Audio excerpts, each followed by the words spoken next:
The whole industry of cloud mining, it has a really bad reputation. They sell this dream of, just put money in this wallet and it'll multiply. How exactly is GoMining different? We've been very focused on being extremely transparent. Crypto fraud. Often enabled by the state. Did you have a moment in your life you kind of looked back and you were like, I went from a Soviet Union Jewish refugee to a millionaire? Someone like Andrew Tate, he tells people the only thing you should try learning is money. That's it. If you don't have those mental models in your mind of economics, of culture, you're going to be very limited. How much of the crypto space is legit and how much of it is just people trying to make money? The short answer is... Mark, how you doing? Very good. How are you? I'm doing great. We are calling right now on a Saturday when we should be relaxing, but as entrepreneurs, we work 24/7. Tell me about your story. Where do you come from and how did you build a really big company? And what exactly is your huge company doing right now? That's a very open-ended question that I can talk about for a long time. So let me try to be fairly short and to the point. And then, if you want to dive deeper into something, let's just let me know. So I'm 48 and, I've been... my professional career for a long time was basically financial technology focused. So I spent a lot of time working in banking for GE Capital. I've ran IT for $1 billion commercial banks for GE Capital, focused on consumer finance. So for me, finance technology, it feels very natural to end up where I am today by virtue of that background. So I come from the banking world, as we talked about before we started recording, that actually worked against me in terms of recognizing the value of Bitcoin and sort of being able to imagine the trajectory that Bitcoin is going to take. So I was pretty late to Bitcoin acceptance, I should say. But I finally got smart enough about it in 2021, and I joined GoMining. So I'm not the founder. I am the CEO, and the company was around the company's been around since 2017. GoMining started out as a commercial Bitcoin miner, and then when I joined in 2021, late 21, early 22, we started building the B2C, the consumer-facing side of GoMining, which was essentially focused on solving the accessibility of Bitcoin mining economics by regular people. So let me take a step back and maybe unpack that a little bit. Initially, Bitcoin was all about decentralization, peer-to-peer exchange infrastructure, peer-to-peer electronic cash. But by 2017, actually, well, let's say by 2021, the being able to mine Bitcoin became essentially reserved for large-scale, very well-funded, industrial-grade Bitcoin miners that could invest millions and millions of dollars in infrastructure and hardware, in highly specialized teams of people that were able to do it. But actually, mining Bitcoin was a much more profitable way of participating in the Bitcoin future than just buying and holding Bitcoin. Because buying and holding Bitcoin, that's a very unpredictable activity. Bitcoin can trade sideways for a very long time. Whereas if you're mining, you're essentially generating Bitcoin every day. So the economics of mining were superior, but by 2021, regular people could not access them because of all of the commercial grade miners that essentially owned the market. And so that's the problem that GoMining set out to solve is, okay, can we figure out a way to make accessing the economics of Bitcoin mining available to normal people that don't do this for a living in the way that we do. And so the first MVP came out in 2021. We had a couple of iterations, maybe a pivot or two, and we can get to that later if you want to. But essentially, by 2023, we've hit pretty good product market fit. The product that we settled on is the digital miner product that allows anybody to download our app and essentially start mining with a first investment of $25. And we've managed to abstract all of the complications and all of the difficulties and the jargon speak technicalities, etc., of Bitcoin mining, and just make it very transparent for people that, hey, you can buy a miner, you can invest a set amount of capital into it. This is how much it's going to generate in terms of mining rewards. Obviously, there's a dependency on the price of Bitcoin, on the difficulty of the network. I wanted to ask, so how much percentage do you take versus the customer when they do deposit money into GoMining? The miner itself, the digital miner, that is the digital representation of physical hash power that's sitting in our data center, essentially at market rate. And then as it runs, what we do is we mimic the way that it works in the real world. So in the real world, if you want to, invest, if you want to get involved in mining, you have to do a couple of things. You have to buy a physical miner. So you have to either you buy it directly from the manufacturer in China, you have to take possession of it, you have to ship it, you have to verify that it's actually working functionally, etc., etc. Then you have to find a data center, let's say in the US, where the miner is going to be operating. You have to sign contracts with them, come to agreement with them, how much they're going to charge you to do that. You have to get them to accept the miner, put it in the rack, set it up, configure it, run it. When it breaks, and it, these things break fairly often, you have to have arrangements with them to break fix the issue. You have to stock spare parts, etc., etc. And then as it runs, it consumes A, electricity, and B, it consumes management. So somebody has to physically run it on a 24/7 basis. And so those two components represent two parts of OpEx. So the way that our product works is there is an initial upfront capex investment to buy the miner at market rate, and then as it runs, it generates two OpEx components: the price of electricity and the management fee on top of that. And those are very much market rate. They're actually probably a normal person would, well, let me say struggle, but realistically would not be able to replicate those costs, because essentially what we do is we take our costs and we pass it on to the consumer. So like our cost of electricity gets passed on to the consumer, and there's no way that our user would be able to get the same cost of electricity that we get as a top 10 miner in the world by hash power right now. So you don't take a percentage from the crypto, you make money off of the service fee. Yeah, exactly. So that the management fee, so like it's, I want to say the split is like 80% electricity and 20% management fee or something like that. So yeah, exactly. So we charge the management fee. We don't take a cut of the Bitcoin mining rewards that get generated. So the whole industry of cloud mining, I know you said you were the first. Lately, especially in the last couple of years, it has a really bad reputation. And I'm sure you would agree with me. Like, people see, I think someone in my community, they almost got scammed. Someone was impersonating me, saying, just deposit money and we'll mine it for you. It's like all these people, they sell this dream of, just put money in this wallet, in this account, and it'll multiply. Or there's companies that install malware onto your computer and mine Bitcoin on your computer without you knowing.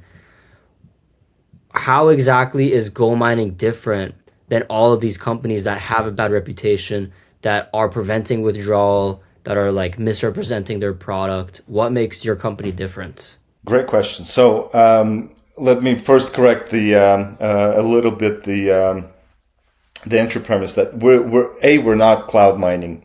And I'll explain the difference in a little bit. But B, we weren't first. So cloud mining is a different way of trying to solve the same issue, but in a way that's been very that's gotten a very bad reputation. You're absolutely right, and the fact that the broader crypto community has traditionally struggled and probably we could say suffered from the amount of fraud and scam has been A, unfortunate, and B, made running businesses very difficult for people that are trying to build something sustainable. The reason that the way cloud mining sort of positioned itself has been just send $1,000 here, and we'll trust us that it's going to generate something in return for you. We take a very different approach. First of all, the way that our digital miners work is A, they're completely scalable and they're transparent, and they are actually they sit in your wallet. So once you choose to mint the digital miner, it actually becomes an NFT that sits in your wallet and is completely transferable to you. So it's detachable by you. You can send it to a different wallet. You can sell it. So we have a very robust secondary market where those digital miners are bought and sold by our user community, completely bypassing any involvement by us. And that offers a very strong liquidity component to our user community.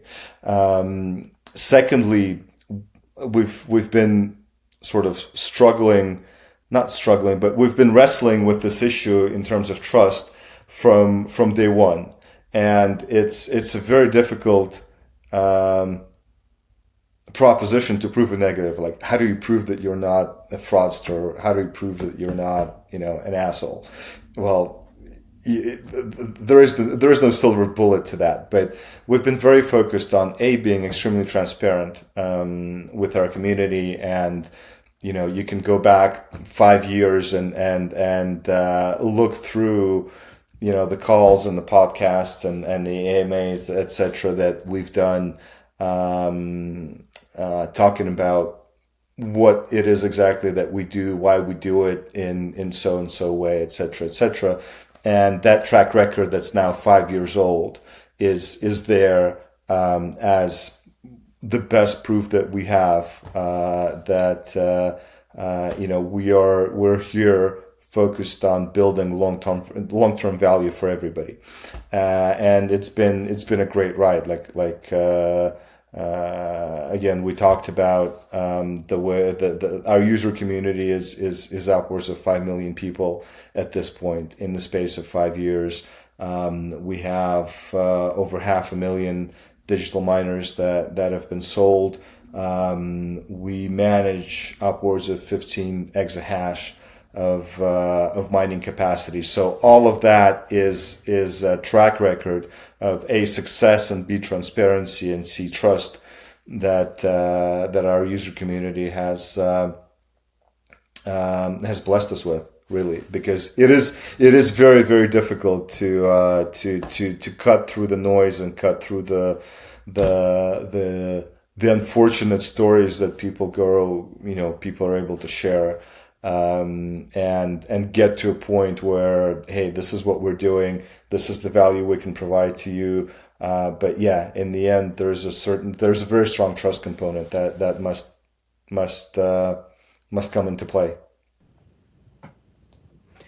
Do you have any investors or backing from any institutions, or is it all bootstrapped? We have a couple of private investors, but institutional we're having conversations, but we are extremely profitable. So that has been, I guess it sets us apart in terms of, I talk about this in a lot of ways. We're basically a technology startup, and our trajectory and our sort of struggles and challenges are very similar to the conversations that I have with my friends that are running technology business that are not related to Bitcoin in any way. But the difference, I guess, is we play in a space that is very profitable. So the economics of Bitcoin mining have been profitable going back 18 years to day one of Bitcoin's existence. They've been volatile, for sure, and they have been difficult to overcome. A lot of the challenges that have been taking place, but they've been profitable, and we've been able to build a profitable business within that space. So we're profitable, we're self-funded. We are talking to institutional investors at this point because we see a strong growth potential that we want to fund in that way. But at this point, it's completely self-funded. Did you always come from did you come from like a successful family or like an upper class family, or did you kind of start? And you don't have to answer this, but I'm curious. Like, No. This is the part of So I'm a refugee. My family. I was born in the Soviet Union. I'm a Soviet Jew, and my family left the Soviet Union in 1989. At that point, in order to leave the Soviet Union, you had to renounce your citizenship. So you actually gave up your Soviet passport and you became a stateless person. You were issued a refugee document, and the Soviet Union permitted you to take $90 out of the country. So when my parents were leaving the only country they've ever lived in and been to, they had two young children. I was 12, my sister was 9. They had $90 per person, so $360 to their name, and a couple of refugee documents. And with just a quick question, what was the reason you guys left in the first place? I mean, my parents realized a couple of things. Leaving the Soviet Union, if you were able to do that, that alone was worth everything, I guess, in terms of being able to set up a better life for themselves, but and separately and extremely importantly for the children. So the lives that my sister and I have been able to live because of that decision by my parents is are dramatically different to whatever would have been available to us had we stayed. I right now as a parent, just imagining, trying to put myself in my parents' shoes and imagining, leaving everything behind, your entire life at 37, I think my father was at that time, with two young children, just leaving everything and going out into the great unknown. I have no idea that kind of sort of moral courage that was required to do that. And so, we left the Soviet Union. It took us, we went, at that time, you had to go to Vienna, and in Vienna you had to stay for a month as you applied to come to the US as a refugee, and then you had to go to Italy and wait in Italy for, in our case, was 2.5 months. And you go through this entire experience of being a complete complete foreigner in another country, in Austria or in Italy, in our case, even before coming to the US. And with my parents couldn't afford to buy like, I don't know, a can of Coke. The first can of Coke that we saw was in Austria, and it was like a 2-hour discussion between my mother and my father whether they should spend some of that $360 on that can of Coke so that all 4 of us can have the first Coke of our lives. It was kind of that's my background. And then we were fortunate to come to the US, to California, to the Bay Area, to Silicon Valley. We were fortunate that my father was a computer scientist, and Silicon Valley, 1989, computer science. He was very good at what he did, and we were able to fairly quickly get to like a normal middle class standard of living, with a suburban house and public schools, and so we went through that entire experience, I guess. But by way of answering the question, that's my background. I still remember, and I've been a couple of times back to that store in Austria where my parents debated whether they should spend $1 to have the first Coke of our lives. That's actually crazy. Do you think you would have the ambition that you currently have if it wasn't for growing up like that? Um, that's an interesting question. I think I don't know actually. I haven't thought about it in that way.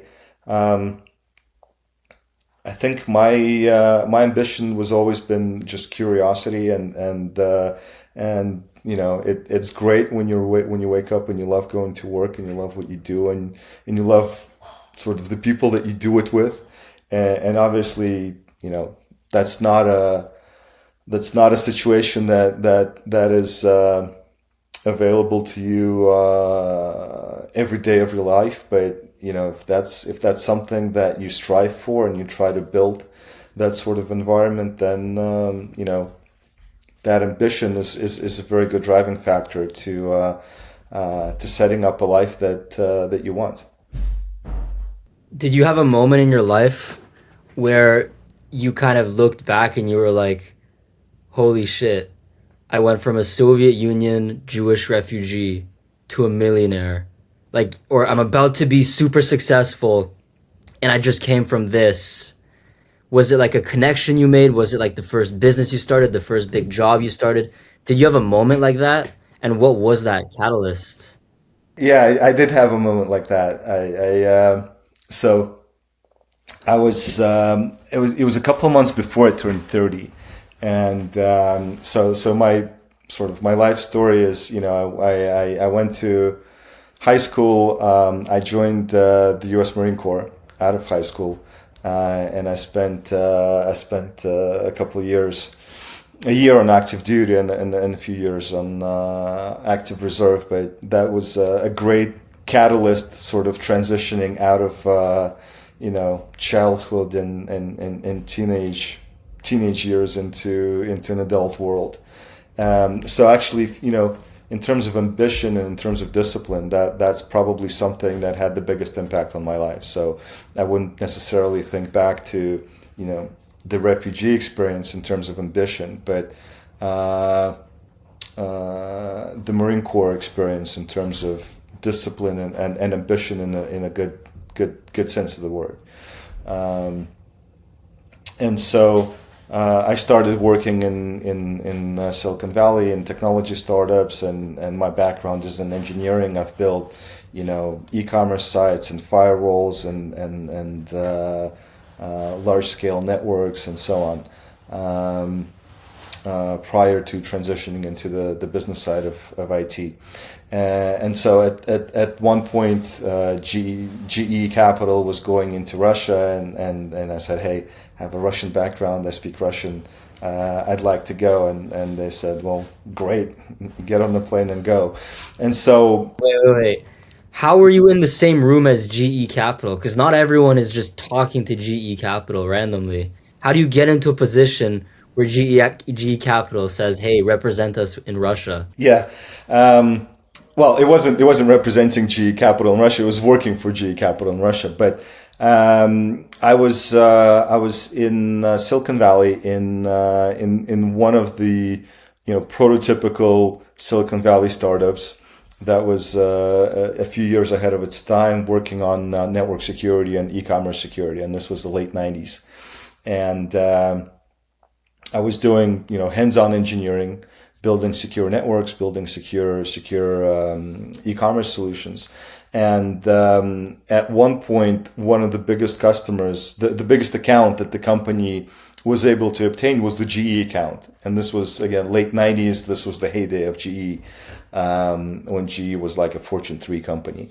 And so I spent about a year and a half working with various GE businesses, setting up e-commerce platforms and capabilities for them. And as Silicon Valley startups typically do, the one I was working for actually went out of business. It went bankrupt, and GE offered, there was like 4 or 5 people that were on the GE account dedicated to GE. They were offered jobs to transition into GE. I wasn't one of those 4 or 5 people because I'd left the startup a little bit earlier, but eventually, in like 6 months, I ended up coming over to work for GE in GE corporate.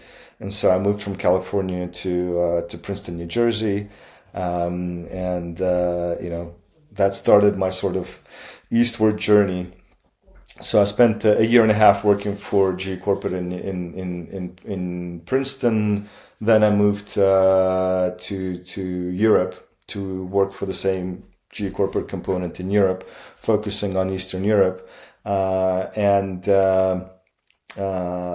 along the way, I did a couple of projects for GE Capital, which was one of the GE businesses, and got to know the people at GE Capital, including the global CIO that they had. And during one of those conversations, I mentioned that if they ever acquire a business in Russia, that I have the background and the interest to do that. And so a year and a half later, when that happened, I got the email that, hey, we're acquiring a business in Russia. If you still want to go, let us know. And I said, hell yeah, let's do it.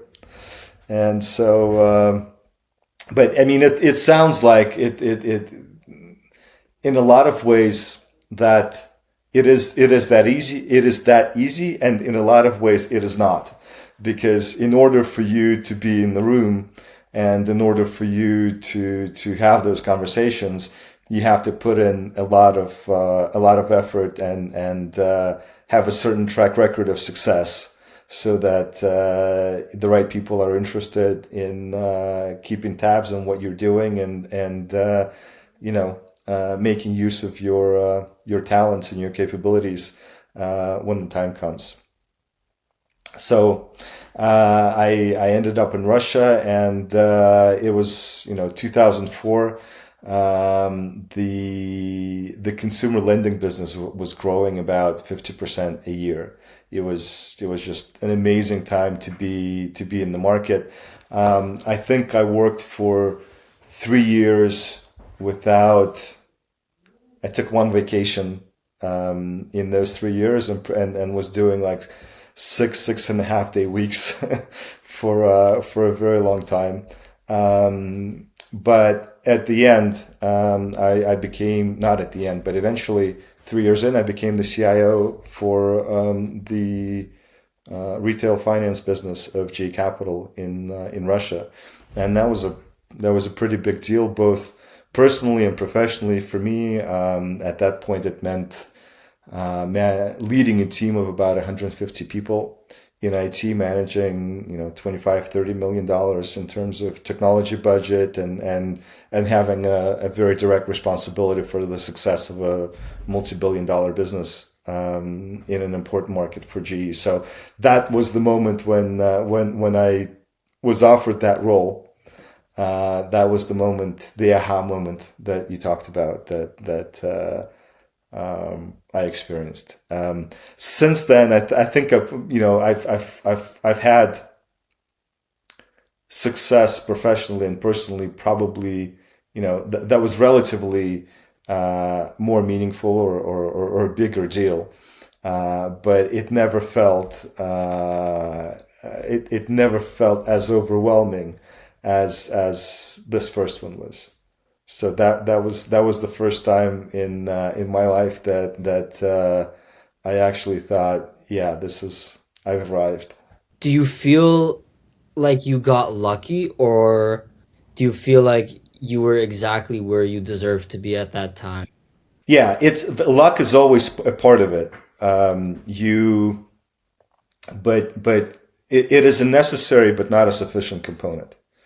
And I don't think I'm very unique in saying this. I think this is a very common thread that I first heard other people say, and then through my own sort of life journey, I've reflected on in a very similar way. So there is a certain luck component, but in order for you to be able to take advantage of that being in the right place in the right time, there's a very long prep period that you have to go through, and a certain success that you have to achieve in order for those fortuitous opportunities to even appear for you or to be recognized by you. Because if you don't have the background or the inclination or the aptitude to recognize an opportunity when it arises, the opportunity just goes by.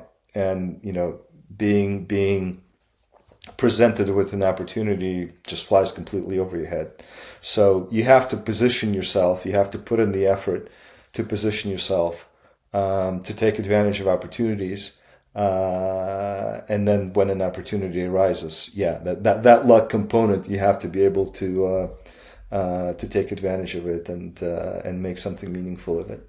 So you have to be someone that is good enough to get lucky, because two people can have the lucky opportunity. One of them can handle that luck. Another person will just mess it up. Yeah, or not even recognize that that there's some sort of fortunate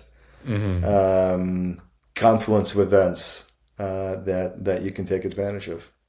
Like a billionaire drops his wallet. One person looks inside, he steals $100. Another person gives it to the billionaire. Who got lucky? The guy who gave it to the billionaire, who saw the opportunity to become friends. Yeah, I can see that. Exactly. Yeah. Would you say that after that CIO position, after you became successful for the first time, it became way easier to just continue winning nonstop? No, because as you rise further, the challenges that you have to be able to overcome, they change. And I should reframe this question. Was it easier to get opportunities once you had that first breakthrough, or did you still have to push even harder to get more? in some ways, the answer is yes. In some ways, in some ways, it becomes easier, but it is a very fleeting moment. So the perishability of that is very quick. You have to constantly be delivering new successes in order to continue to be relevant. Because if your last sort of big achievement is something that happened a couple of years ago, then the question is, well, what are you doing since then? Why haven't you achieved anything meaningful? So the bar gets reset higher and the expectations get reset higher. So it is definitely In my case, it is definitely a big deal in terms of just recognizing, and I think being able to deal with the imposter syndrome was a big deal for me, because in order to go forward, you have to have a certain level of self-confidence, and for a long time, that self-confidence is something that might be driven from within you, but having an external validation to that self-confidence is extremely helpful, and so that component of it, I think, was the most meaningful in terms of being able to propel your professional career forward. Were you alone doing it? Did you have any support system or people you can call and say, "Hey, guess what? I just got this great news." What was that like? You have to have a support system. Like there's no way that I mean, let me take that back a little bit. Maybe there are people that are able to do it by themselves, but it is a lot much easier when you have a support system that sort of guides you and nurtures you and gently nudges you forward. And that support system, ideally, you have people that are senior to you that you can rely on, and you have people that are peers on your level that you can rely on, and ideally you have a team of people that is working with you that are maybe that are more junior to you, that actually allow you the time and focus and energy to be paying attention to the way that you can move forward. Yeah, so the support system is extremely important. Interesting. So I feel like almost everybody I speak to, it's no matter what industry you're in, it's kind of the same thing where you get lucky once, but you put yourself in the right position. You build up a support system around you, like a team around you. What I'm curious is, do you feel like a lot of your success is purely due to luck and merit? Would you credit some of your success due to just people liking you? Like, not because somebody thinks you're good at something, but, oh, you're also Jewish. Oh, you have a nice personality. Oh, this. Is charisma, nepotism, is that a part of success? Like, should I tell people, oh, I'm also Armenian or I'm also Russian to make them like me more? Is that something you need to do? Um, I would not say so in those words. I'd reframe it slightly differently. It's very important to be comfortable with who you are, Right. because it's not necessarily charisma per se, but people sense how comfortable you are in your own skin. And if you're not comfortable, then they're not going to be comfortable around you. And it's very important for people to be comfortable around you. You can't be a liar. You need to be someone people can rely on. Right. Yeah, yeah. And that support system is not going to appear suddenly if people are not comfortable around you.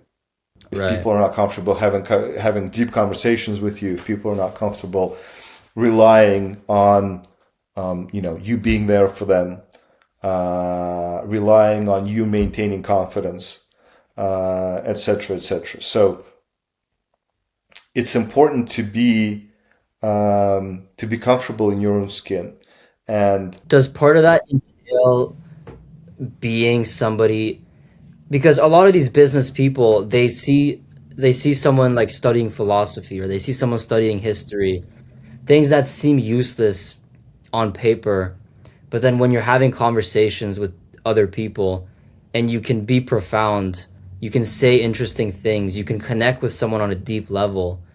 Is that something that you would say was in your arsenal, in your toolbox, that helped you oh, for sure, significantly? for sure. So I'm actually a history and political science major. Really? Yeah, I did not go to college for computer science. I think my first major was economics, but I switched out of it as well. So my background, academically, my background is history and political science. I think what I think Alex Karp is famously like a PhD in philosophy or some subsection of philosophy. He's the founder of Palantir. It's very important to be a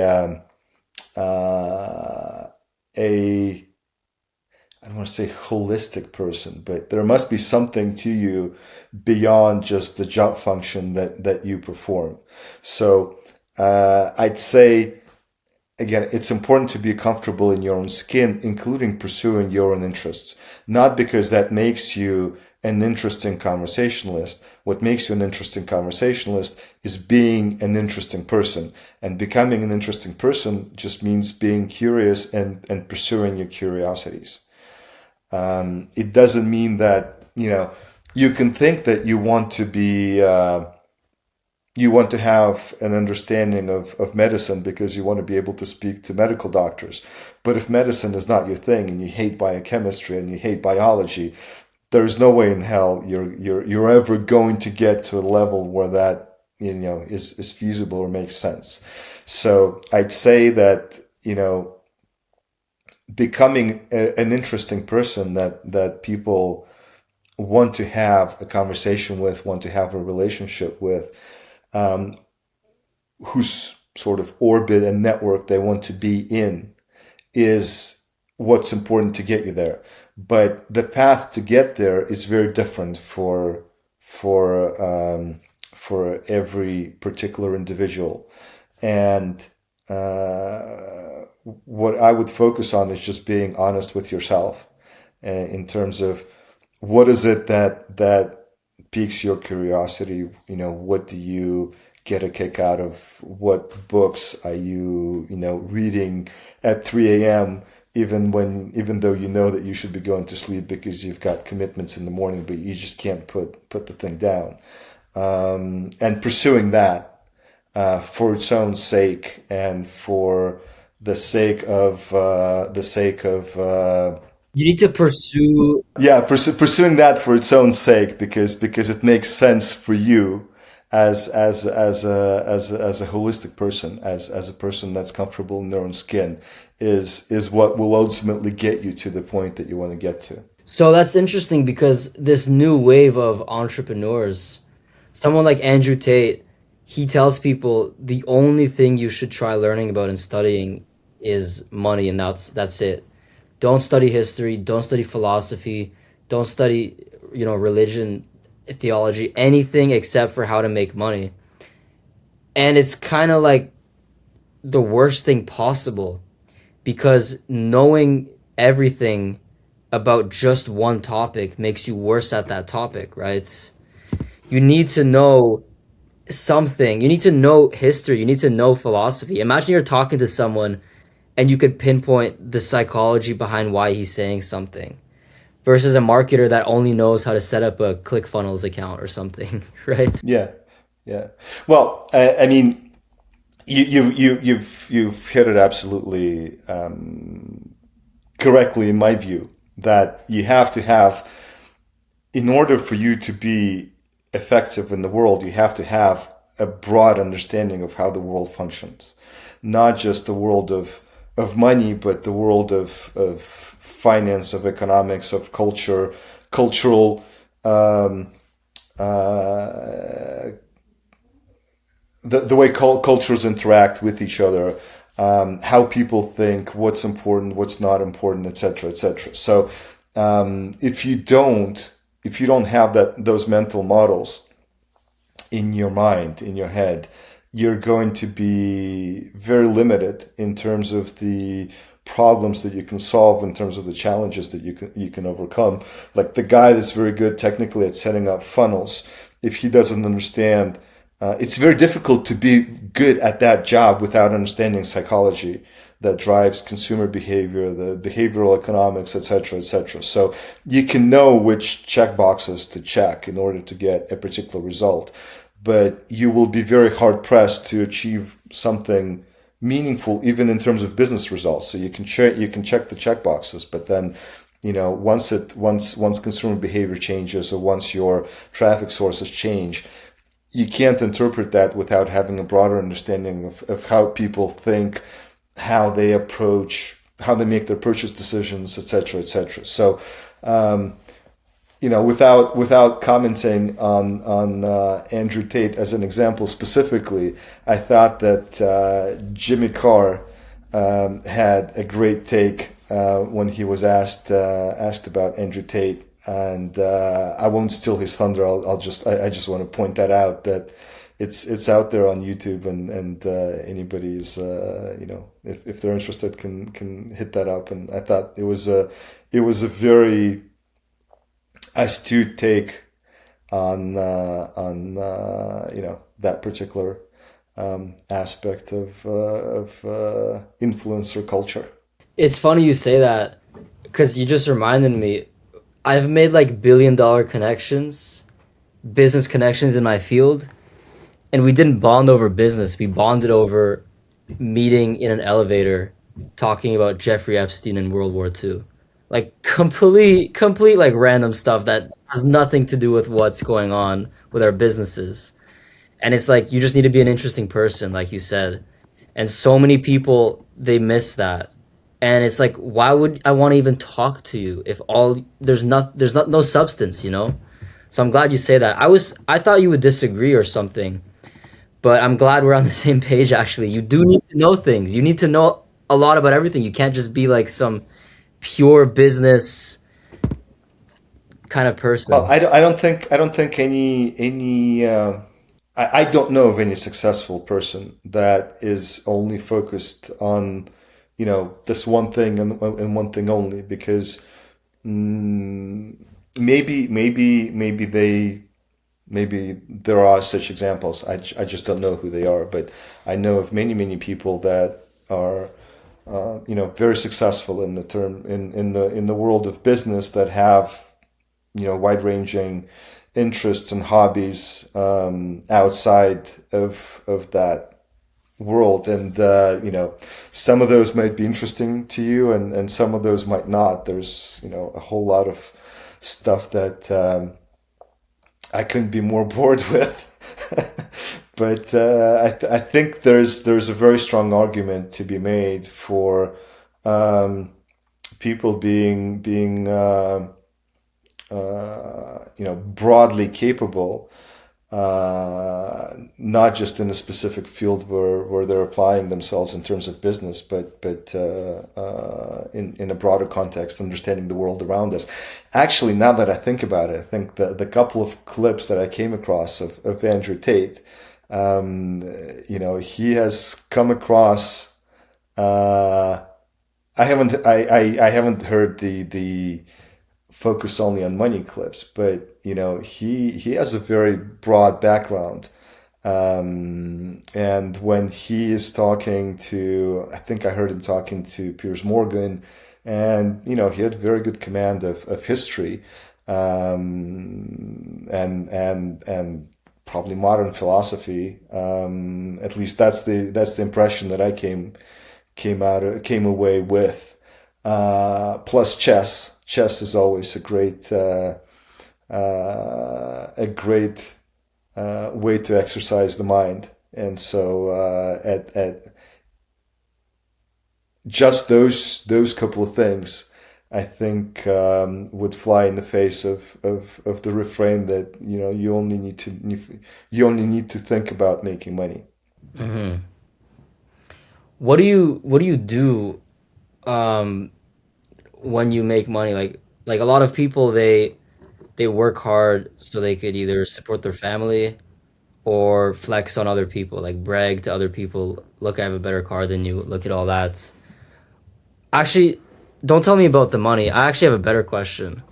When you went from when you went from a nobody to somebody, and you were introduced into this elite world of businessmen, what is a weird, unique, eclectic thing about businessmen, about these, multi-millionaires, maybe billionaires, that normal people just don't have?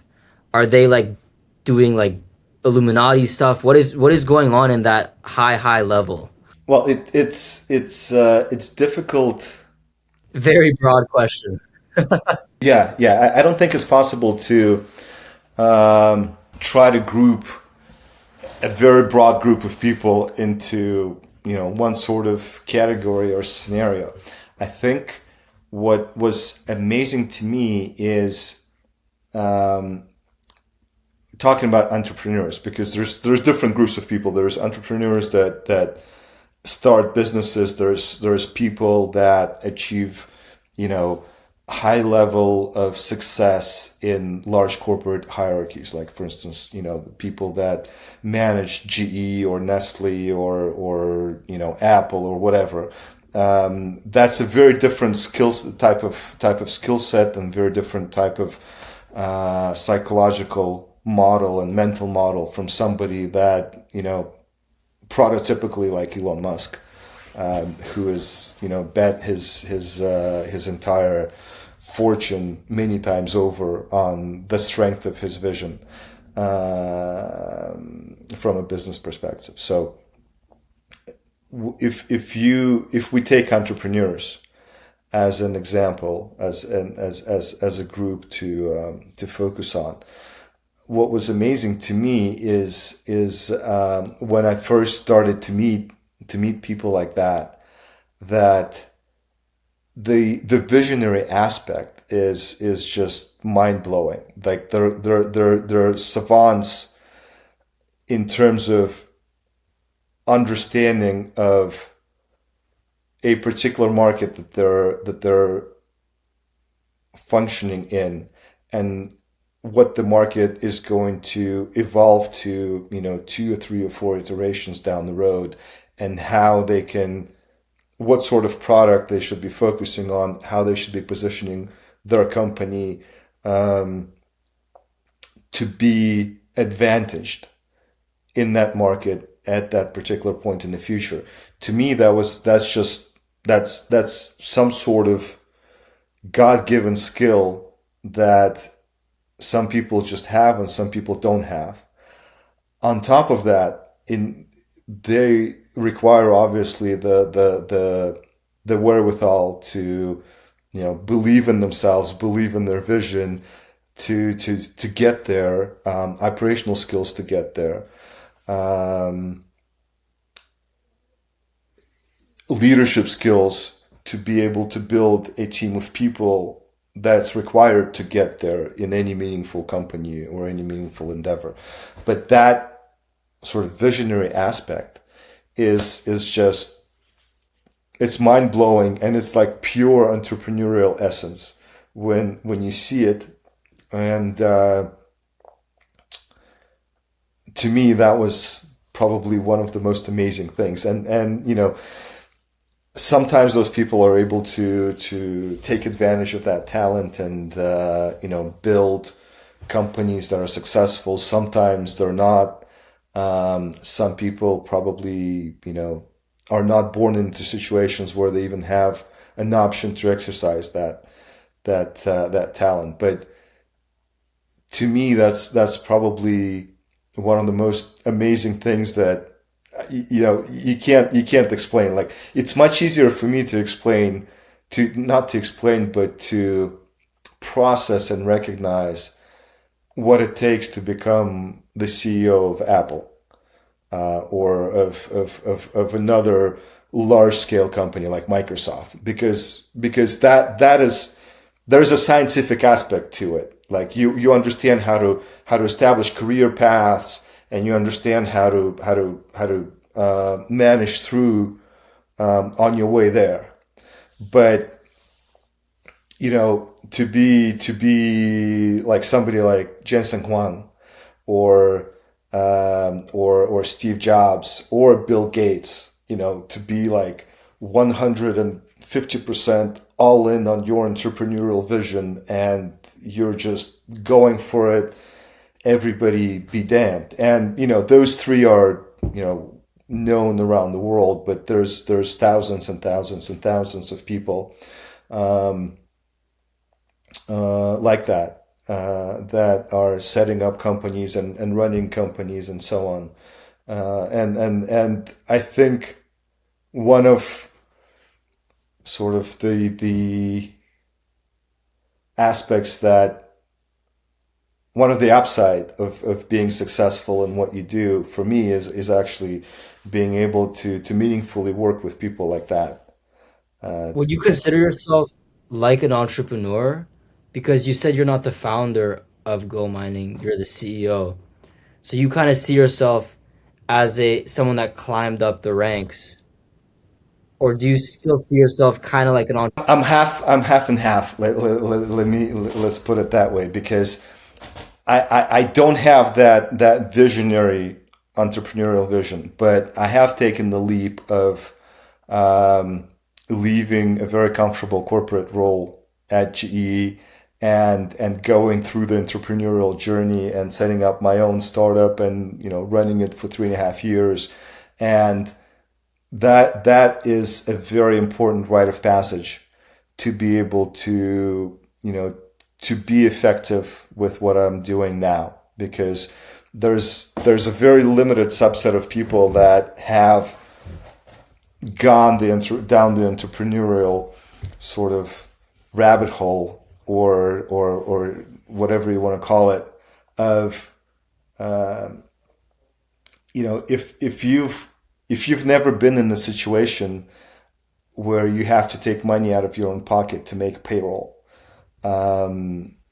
there's a small subset of people that have that psychological experience, and then there's people that have never experienced it, but it's sort of like a rite of passage. Like either you've gone through that or you haven't gone through that. And if you haven't done it, there's the way that your mental understanding of what it takes to be an entrepreneur, to be a founder or co-founder, to have the responsibility of making payroll, is always going to be limited, and there's always going to be a distinct separation between people that have been in that situation and people that have not. And so the fact that I have that experience and I've gone through that, I think, makes me that much more effective in being able to manage a company or a team of people going forward. Is there a difference between working with these visionary entrepreneur types compared to old money kind of people? Oh yeah, for sure. I mean, there's I think another aspect that I should probably highlight is the visionary entrepreneur types. They're extremely unusual people.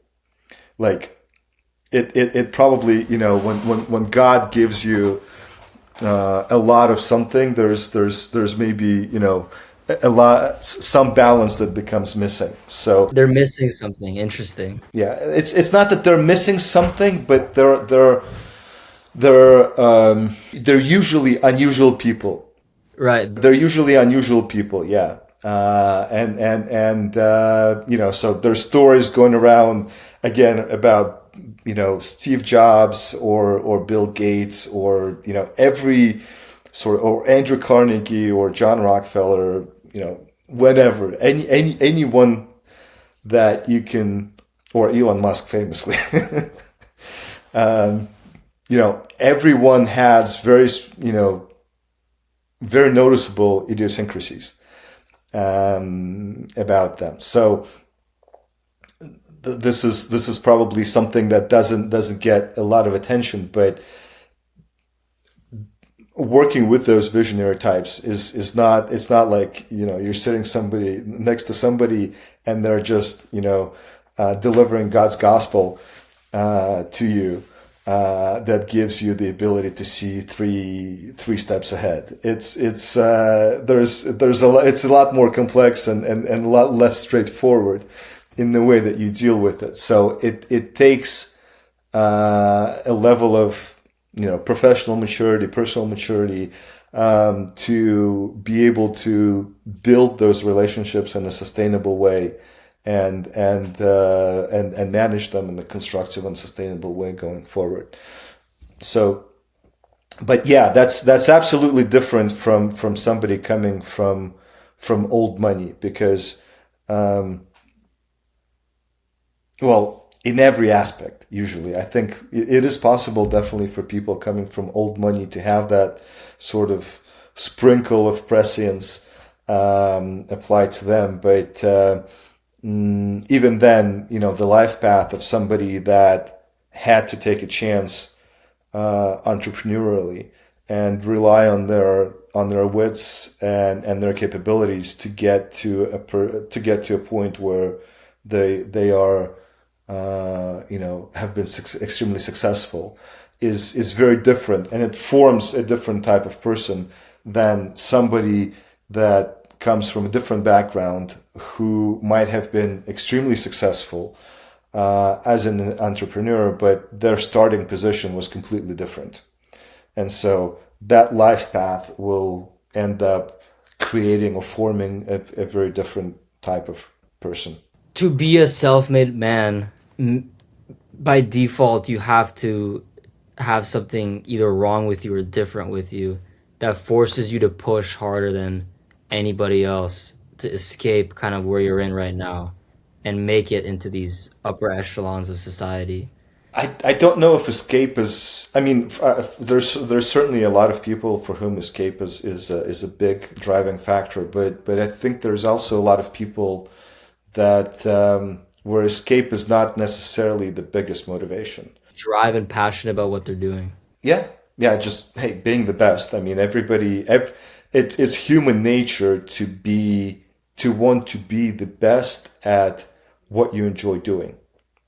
Unless, I think that's broadly applicable.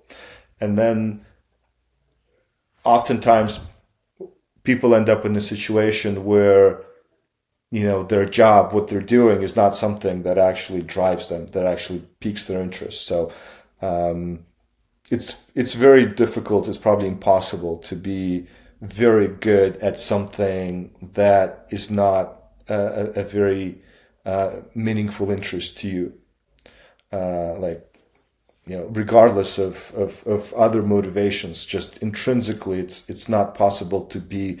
In order to be good at something, you have to be very involved and very interested and very curious. Sometimes gay men are pretty good at talking to girls, even though they're not Sorry? interested. Gay men are good at talking to girls, even though they're not interested. Yeah. Well, is that a statement? Is that a statement that is applicable broadly across the category, or is that just something that popular culture has some sort of stereotype?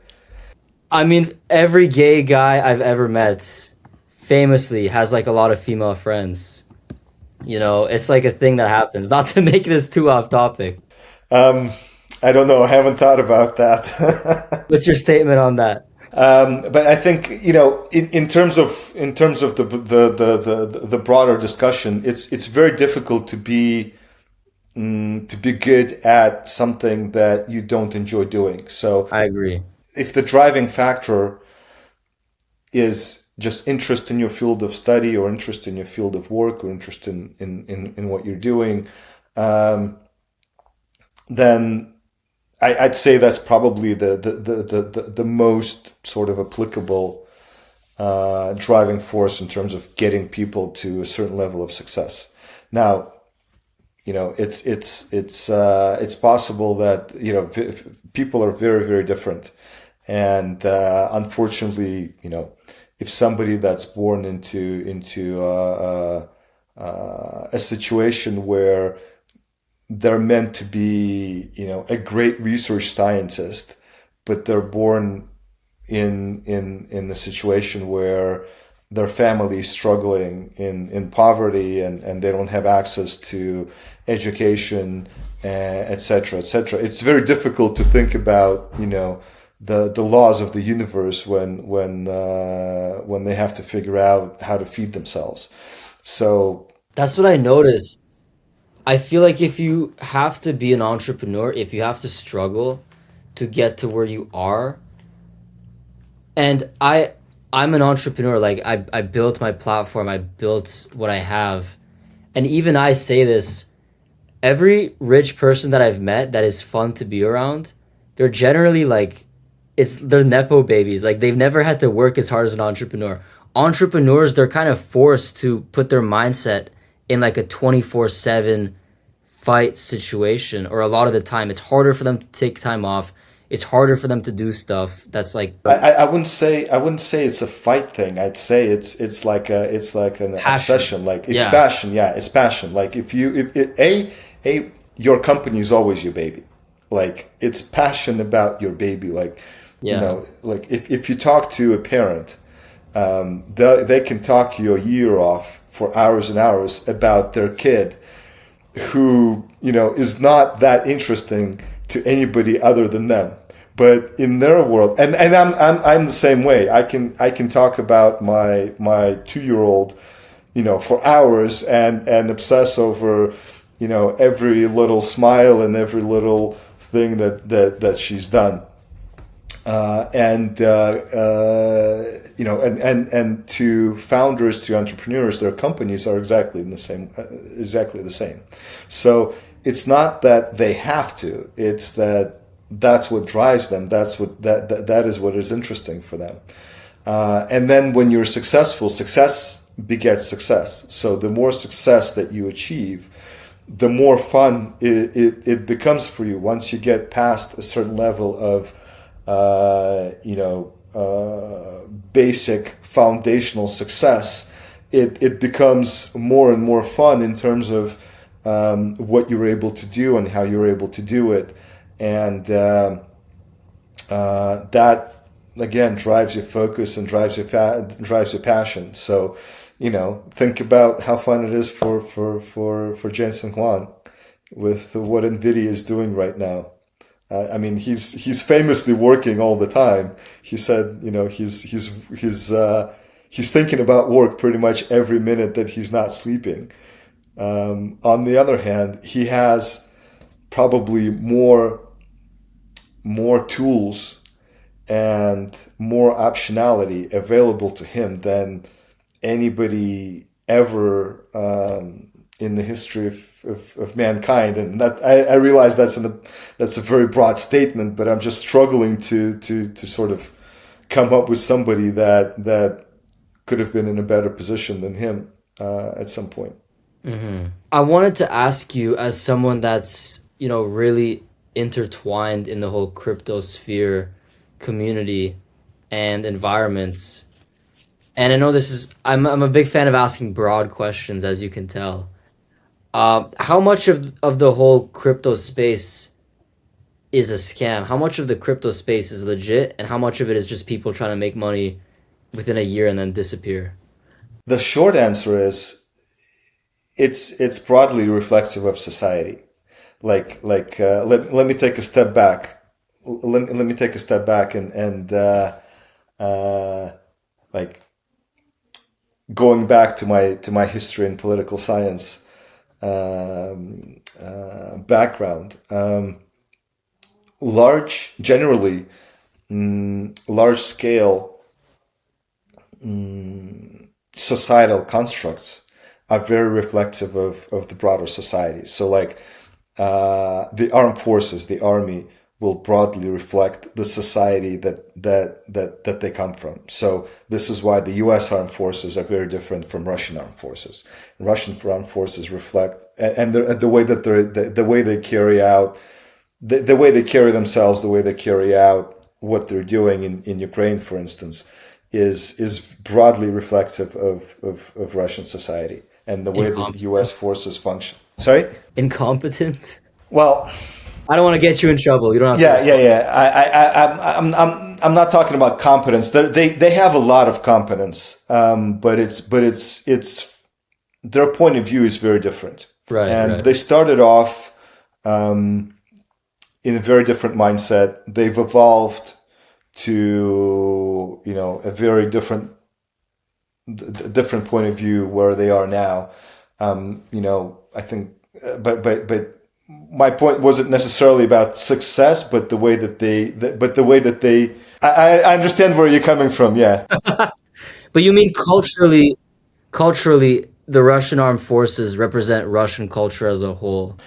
Yeah, yeah. So like the U.S. obsesses over the rule of law, and there's a lawyer sitting next to every commander, probably from a colonel up, or maybe even down further in the chain, and they obsess over collateral damage and they obsess over rules of law, etc., etc. Russia doesn't do that. And it's not because somebody, a general, decided that.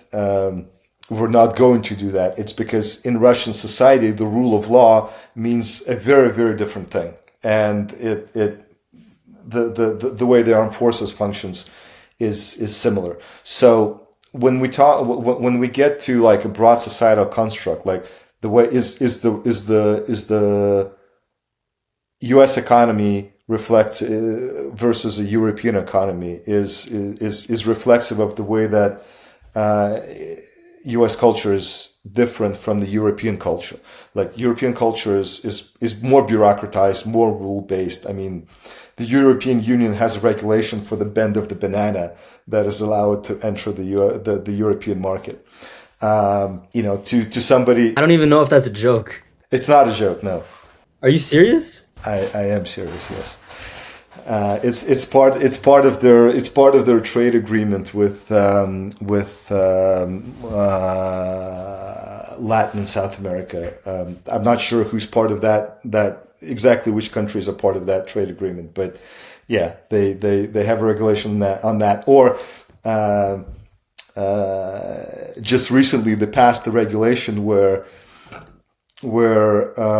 they have mandated that the plastic cap on a plastic bottle must not become detached from the bottle. So like when you open a bottle of Coke, you can't take a cup, you can't take the cap away. It's like physically stuck to the bottle. So if there's like Coke on it, you're forced to drink it with the Coke dripping on your nose. And that's done under the guise of, well, we want to do better in terms of recycling plastic bottle caps. So, all of that to somebody with a business mindset, that's like, A, you're driving just gargantuan costs. B, you are making it very, very inconvenient for your consumers. And C, is that the only problem that the European Union has? Like, is that where you should be focusing all of your energy? Have you solved all of the other societal problems that you have? Have you seen the smoking ban in the UK? They're banning smoking for people born after 2009. It's like, is that the biggest problem in the UK right now? Like, really? Yeah, exactly. I think we all know what the EU problems are. It's not that. Yeah, yeah, yeah. So, and this is a very long sort of the long version of the answer that of the short answer that I gave you. So, I think crypto broadly is very reflexive of the societies that make it up. Like in the way that there's fraud in the U.S. economy, there's fraud in the crypto world. In the way that there is amazing entrepreneurs building amazing products and amazing services. In the real economy, there's amazing entrepreneurs building amazing products in the crypto world. So I wouldn't say that it's more or less. I'm gonna push back on that because the whole point of crypto in itself, at first it was decentralized. At first it was supposed to be anonymous. I think Bitcoin became popular through the Silk Road, which was like underground drug trafficking, you know.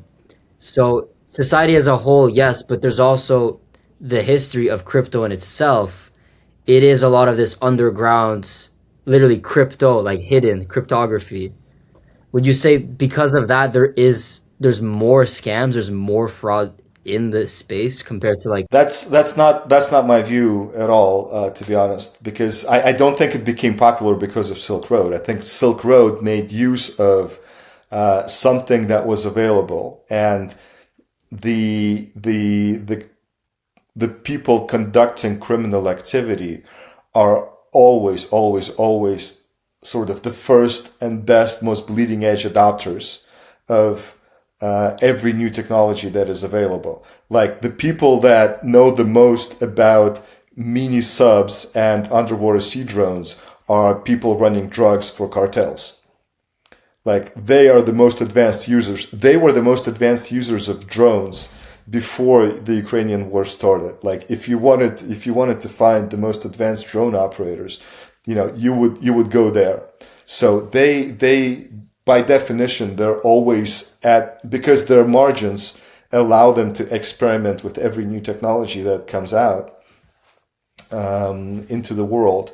They are very early adopters of every new technology that's out there. But I think this notion that crypto or Bitcoin are used primarily by drug traffickers, I think is misleading, because do you know what the number one currency used by drug traffickers is? I think we all know. It's the US dollar. So like for somebody that sits atop the US dollar pyramid, like US government officials, and to say, well, Bitcoin is used, well, the dollar is used by, there's literal tons, metric tons of dollars sitting in Colombia and, whatnot, wherever not, of drug money. And they're using US dollars to drive the whole ecosystem. And, Bitcoin, comparatively to that, Bitcoin is a very, very small sliver of whatever illegal activities take place. So I honestly, I don't think that, crypto wasn't used because it's crypto, it's hidden. Crypto was used for cryptographic proof of work and proof of stake as part of the blockchain. It was cryptographic signatures that made sure that the blockchain was immutable. And that's what crypto was used for. Like Bitcoin itself is not, particularly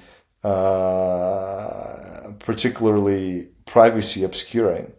It's Arkham built a brand new, a whole business around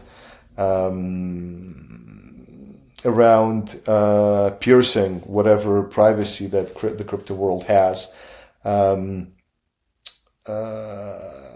Bitcoin, actually, the whole idea of Bitcoin was transparency, because everything is on the blockchain, so it's all visible. This sort of obscure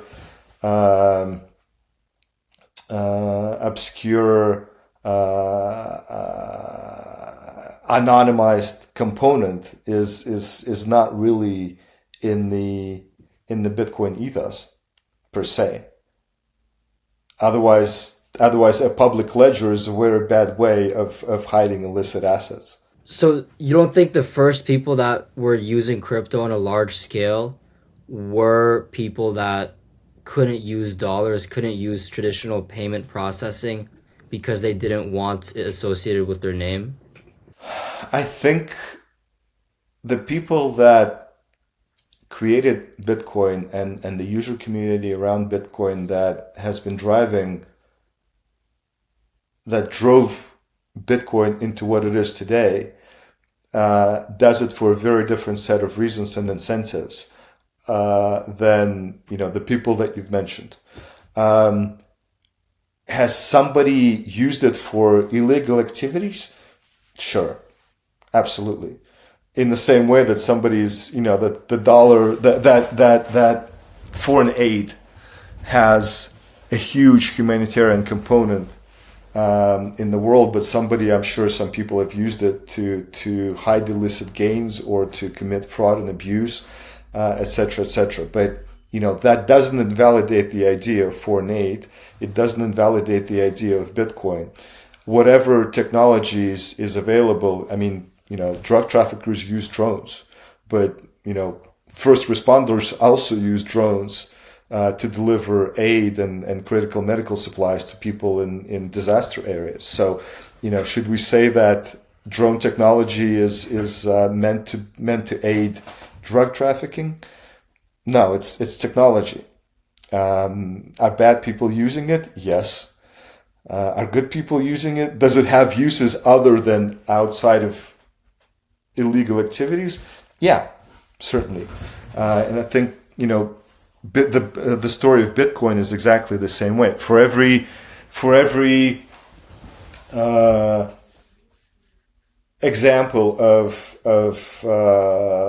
people using Bitcoin for illegal activity, or crypto broadly for illegal activities, I'll show you thousands of examples of people fleeing Kiev under Russian bombs in February 2022 with a USB stick of their life savings, or fleeing Venezuela with the USB stick of their life savings, as opposed to, 5 years or 10 years earlier, having to leave their entire livelihood behind. In the same way that my parents had to leave all of their possessions that they've accumulated over their entire lives, and were only able to take $360 because the government had the means of enforcing that.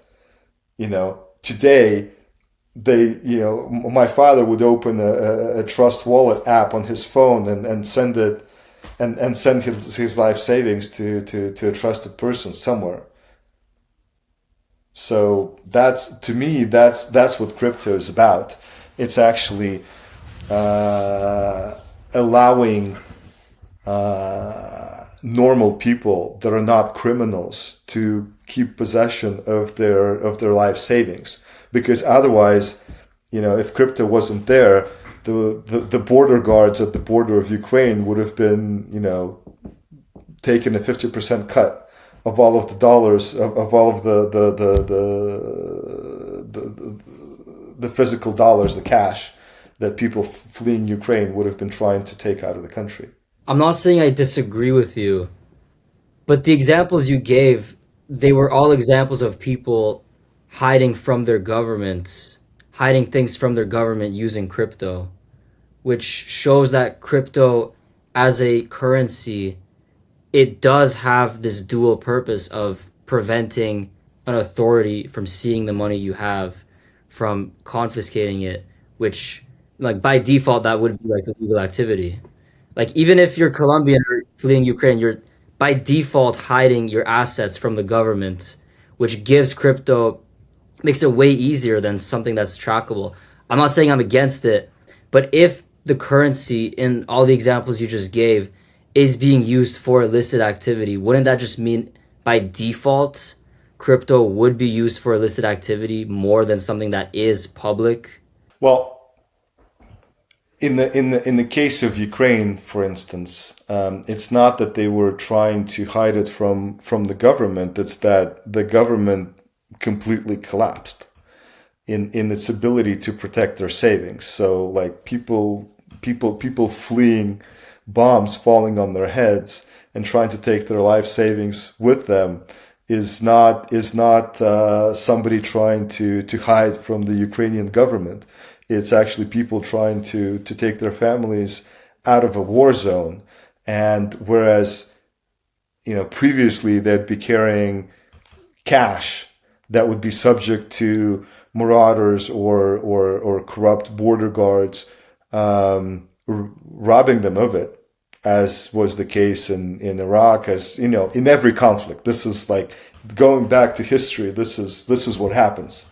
In every conflict, people with the gun make a lot of money taking valuables away from civilians, and that's why civilians suffer. Like in this case, crypto is a game changer. So it's not that, but again, going back to the example of, can it be used for illicit activities? Yes. Was it invented? Was it created to facilitate illicit activities? No. In the same way that SWIFT wire transfer system, is it used for illicit activities? You better believe whatever illicit activities are carried on in crypto are peanuts compared to the illicit activities that are going through the SWIFT network. Oh, like multi-million-dollar deals. Billions and billions upon billions. Does that mean that the SWIFT network was created to facilitate illicit activity? No. I guess the Swift ones, it's like illicit activity with governmental organizations, like with the World Health Organization, with foreign aid, with like the whatever. It's just more sophisticated. It's Yeah. just more sophisticated fraud on a larger scale. So if you've got somebody fleeing Kiev with $5,000 in USDT, that's what crypto enables. You've got somebody scamming humanitarian aid to the tune of $50 million. That's taking place over SWIFT. So is that an implication of SWIFT as a tool of fraudsters and illicit activities? I don't think it is.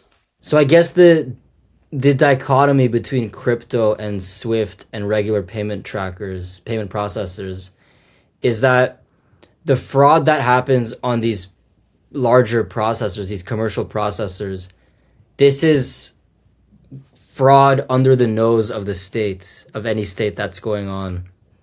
Whereas crypto fraud, Or often enabled by the state. or enabled by the state, yeah. I don't want to get you in trouble. I don't know what I can say, but yeah, I mean, we know it's, yeah, billions of dollars, like you said.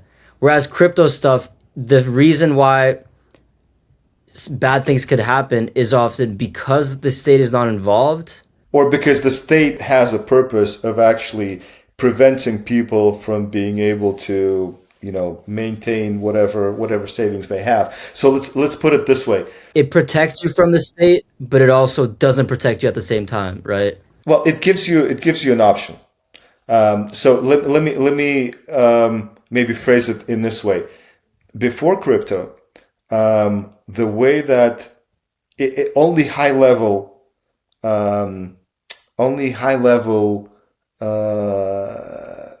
people that are well integrated into the state had the ability to Do fraud?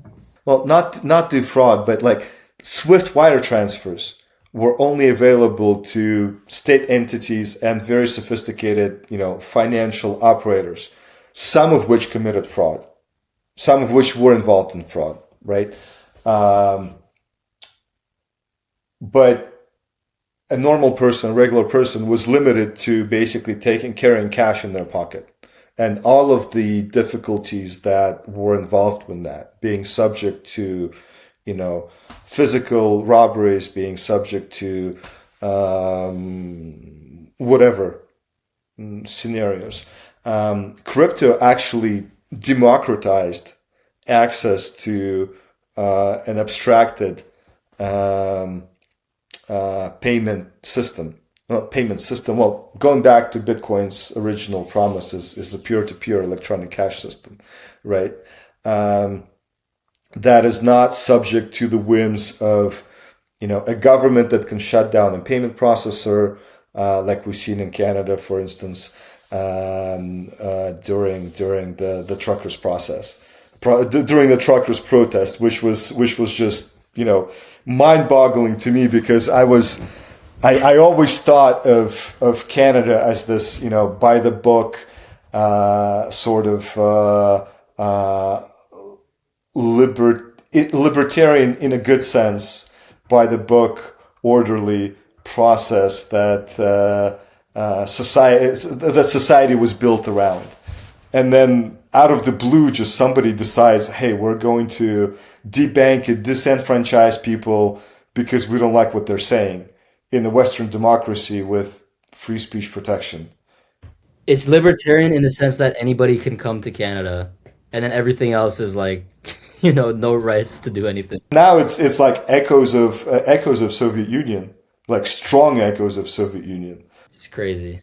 People getting jailed for saying stuff is not what it's not what a Western democracy is typically associated with. And not just like I understand, like you can disagree with stuff, and you can try and you can make arguments for restricting speech, but going after banking, going after people's livelihoods, that's just pernicious assholeness. Like it's not like I politically disagree with you. It's kind of like I want to make your life difficult not in a legal way, but just to make you pay for holding a different political opinion than I do. And that's just a level of meanness that is I mean, I'm speechless. And so in that scenario, crypto is the great enabler and the great differentiator. I'm gonna counter that because we've seen with crypto, USDT and USDC, a lot of that has been frozen actually. The US government, for example, I think they froze like $400 million of Iranian USDT. They freeze a lot of like people that are, under investigation by the US government holding these crypto. So crypto as a whole, you can't really say that it's enabling it. I think more specific crypto, maybe Monero, these privacy centered ones, sure. But a lot of these stable coins, like, yeah, technically speaking, like it's more free, but the US government could still freeze it at any time they want. And they have. And they can arrest people, and they can throw people in jail. And, there's never going to be a 100% perfect solution. But, does it give you more options? I think it does, yeah. Does it make it more difficult for the state to exercise unsupervised coercive power? Yes, it makes it more difficult because there's different levels of state coercion, right? Like if the president of the United States decides that he wants something to happen to a particular person, there's no technology in the world that is going to, technology or any other consideration in the world that's going to prevent that from happening to a particular person. I mean, we've seen that with, people running around as just as the latest example, right? So there's never going to be a universal solution. I think you're right, unless they flee to Russia or China. Because Edward Snowden, he was getting pursued by by the US government. He fled to Russia.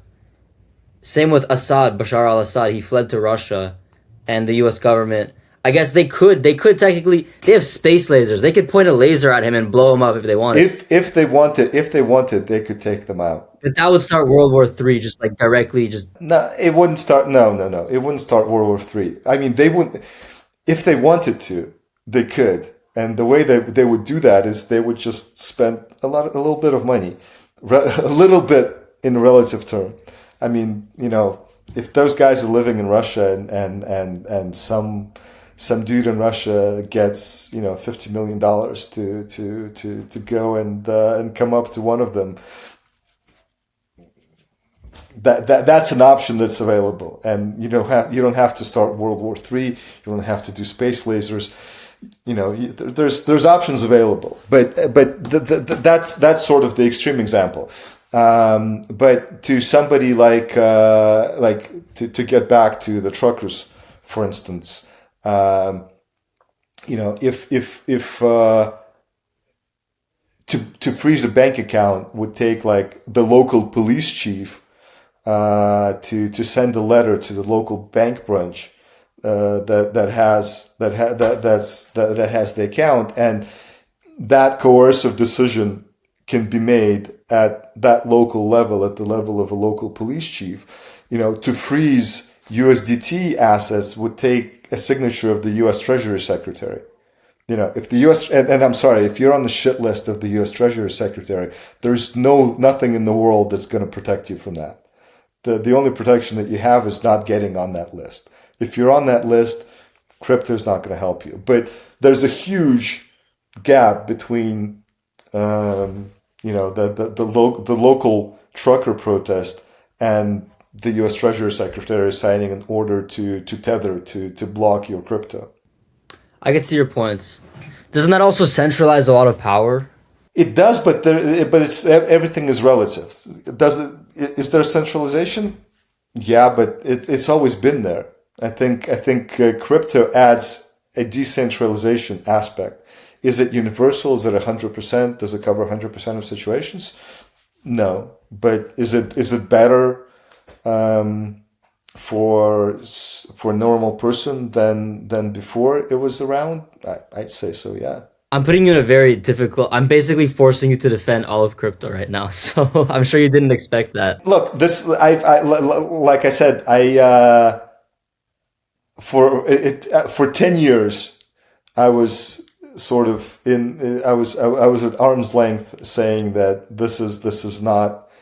I don't think this is something that has a future. So when I was forced to sort of rethink my view of it, it wasn't just, hey, I was wrong, this is right. It was kind of like I had to really rethink a lot of things, and refactor some of my that understanding of the world, the mental models of the world that we talked about a while back. So I'm fully comfortable, sharing that opinion. And if there's an example where I got it wrong, I'd love to hear about it, because hey, that's the only way that you get smarter. I think I agree with you on almost everything, except you said that you don't think there's more likely to be fraud in crypto. I think there is, but I'm okay with that. Like, I'm okay with that. But I think statistically speaking, it's just going to happen more due to the nature. I think there's a tendency to overestimate and maybe over communicate fraud in crypto, because that makes it a great story, that sort of hits a narrative expectations that people have. And there's so much stuff that goes unreported. Like, and again, going back to my consumer banking days, unless you specifically worked in the fraud department of a major consumer bank, people have no idea of the type of stuff that happens. What happened? I'm curious to hear when you were working. It's just it's extremely sophisticated scams of call centers. Like, people, like banks do phone verification when you apply for a credit card. But that's the thing. Crypto doesn't have like a call center to where you can report it. Yes, but the sophistication of the scam operations that answer those phones, that when somebody calls, the guy that answers the phone knows exactly what to say in a much better way than the actual consumer. And they have all of the data. They're psychologically primed and prepped to respond to that person in a way that the guy is looking for them to respond. I mean, it's just mind-boggling. It's very much the same as what we've been discussing in terms of the bad people always making the best use of technology. Like, the people that driving drones were doing it. The best people driving drones were doing it illegally. The best people that set up full computer automation of call centers are people setting up scam call centers to answer those calls. So when, like, a Bank of America calls you to verify that it's you that applied for the credit card, guess who answers it? It's a computer management system that has been pre-programmed, because 30 minutes before, another computer called the actual person whose identity was stolen and asked him a series of questions that got him to say exactly the words that he wanted to say, that they will need for verification from the Bank of America call. And then when the call from Bank of America comes in, those voice recordings are just replayed. And I'm like, when I saw that 15 years ago, or like 10 years ago, I'm like, we don't even have that technology, but the bad guys do. So it's not that to my mind, it's not that there's more fraud happening in crypto. It's that people are reporting on it in a much happier way, and they have access to that information in a much happier way than they do, of consumer credit card fraud in Bank of America. Because, how many stories have you read about identity theft in the US, or somebody getting defrauded and their life savings completely transferred out? Yeah, you get one or two of those, but it's a much better story it's a story that plays much better when it's, some sort of crypto scam. But again, from a sociological standpoint, from a political science standpoint, crypto is not small enough anymore where it can not be reflexive of the broader society. Like when you have a small niche, it's possible that you'll get skewage one way or another. When you're big enough and at trillions of dollars, the crypto space is big enough. It starts to mirror your society in general. Yeah. Yeah, I guess by this point you could say no, maybe by the start, yes. But I think yeah, by the start probably, whenever but again, being in IT for I guess almost 30 years, it's sort of like the vaporware aspect of IT. Whenever a new technology comes out, there's a bunch of people that sell a bunch of hot air and legally get people to buy into what essentially is fraud or Ponzi schemes or whatever.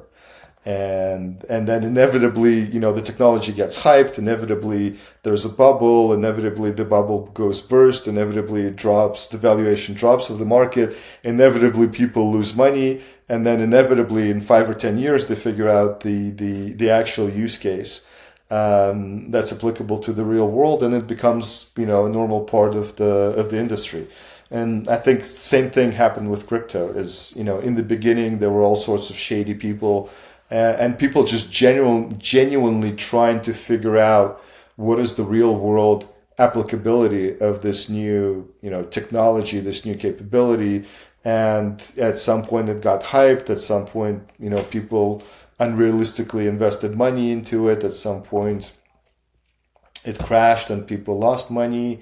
And then at some point it sort of matured, and now there's real world use cases around asset tokenization, around payments, around store value protections. There's this whole separate argument of fiat money being printed away and inflation overwhelming the world, and how many ways do you have to protect against that? And Bitcoin being by far the most convenient, I guess, way of protecting yourself against just the printing press inflation.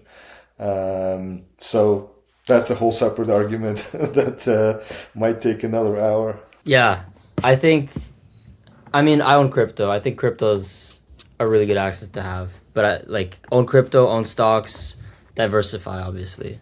Yeah, but realistically, in the crypto world, there's Bitcoin and then there's everything else. Look at Ethereum, right? Well, Ethereum is somewhere in between, but then there's Bitcoin, there's Ethereum, and then everything else is a different conversation. Everything has probably a valid argument or a valid use case. Well, not the millions of altcoins that have that don't try to do anything of value, but lumping everything into the world of crypto also sort of obscures very meaningful arguments, because the Bitcoin world is a separate entity. Then Ethereum is a very different conversation, and then everything else, the Solanas and so on, is a completely different conversation from what Bitcoin is, for instance. What are your future plans with GoMining? What are you working on right now? So the biggest plan is next week at Consensus, we're going to be announcing an instant payment protocol that we've developed in-house. This is like the result of our in-house R&D effort. Instant payment protocol at layer 1 of Bitcoin. So ever since Bitcoin came out, there's been this sort of proverbial barrier to Bitcoin adoption of, well, you can't use Bitcoin to buy a cup of coffee at the corner coffee shop because of the way the blockchain is structured, obviously. And that's been a hurdle that Bitcoin has not been able to overcome. Lightning and other sort of layer 2 solutions have tried to solve that issue. Remember the banks situation? Sorry? Remember the company Banks, BAANX? Yeah.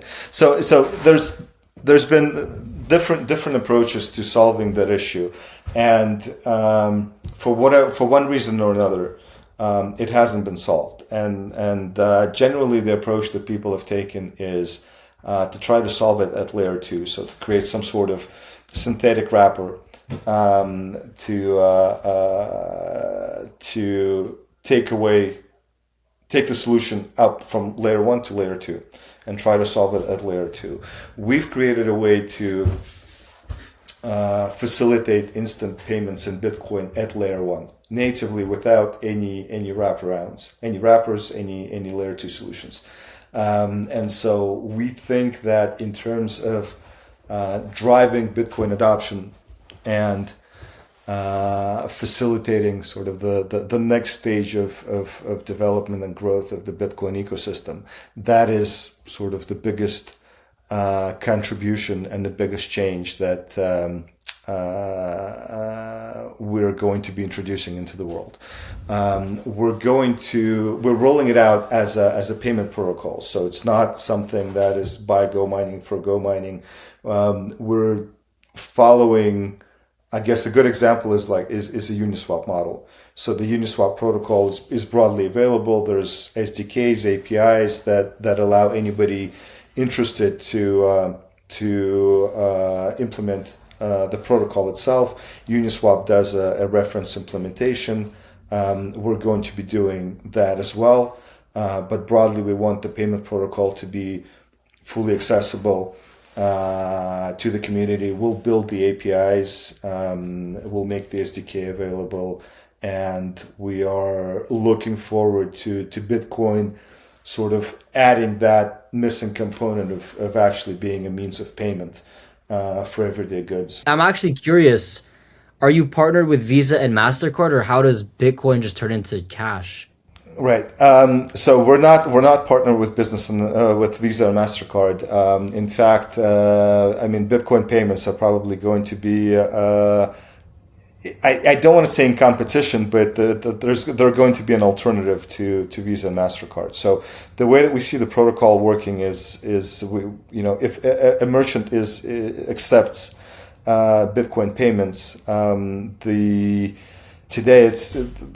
they pay 1.5% to 3% to 3.5% probably an acquiring fee to Visa and MasterCard, or not just. I don't want to single out Visa and MasterCard, but to the card payment networks, and it varies from based on a number of factors, but broadly it's let's say 2.5% to 3% of the volume. So if somebody sells $1 million in turnover per month, they're paying $25,000-$30,000 to the card payment networks to process those payments. In our case, we want the merchant fee to be set around 0.2%. So there's a direct economic benefit to the merchant of accepting payment via Bitcoin.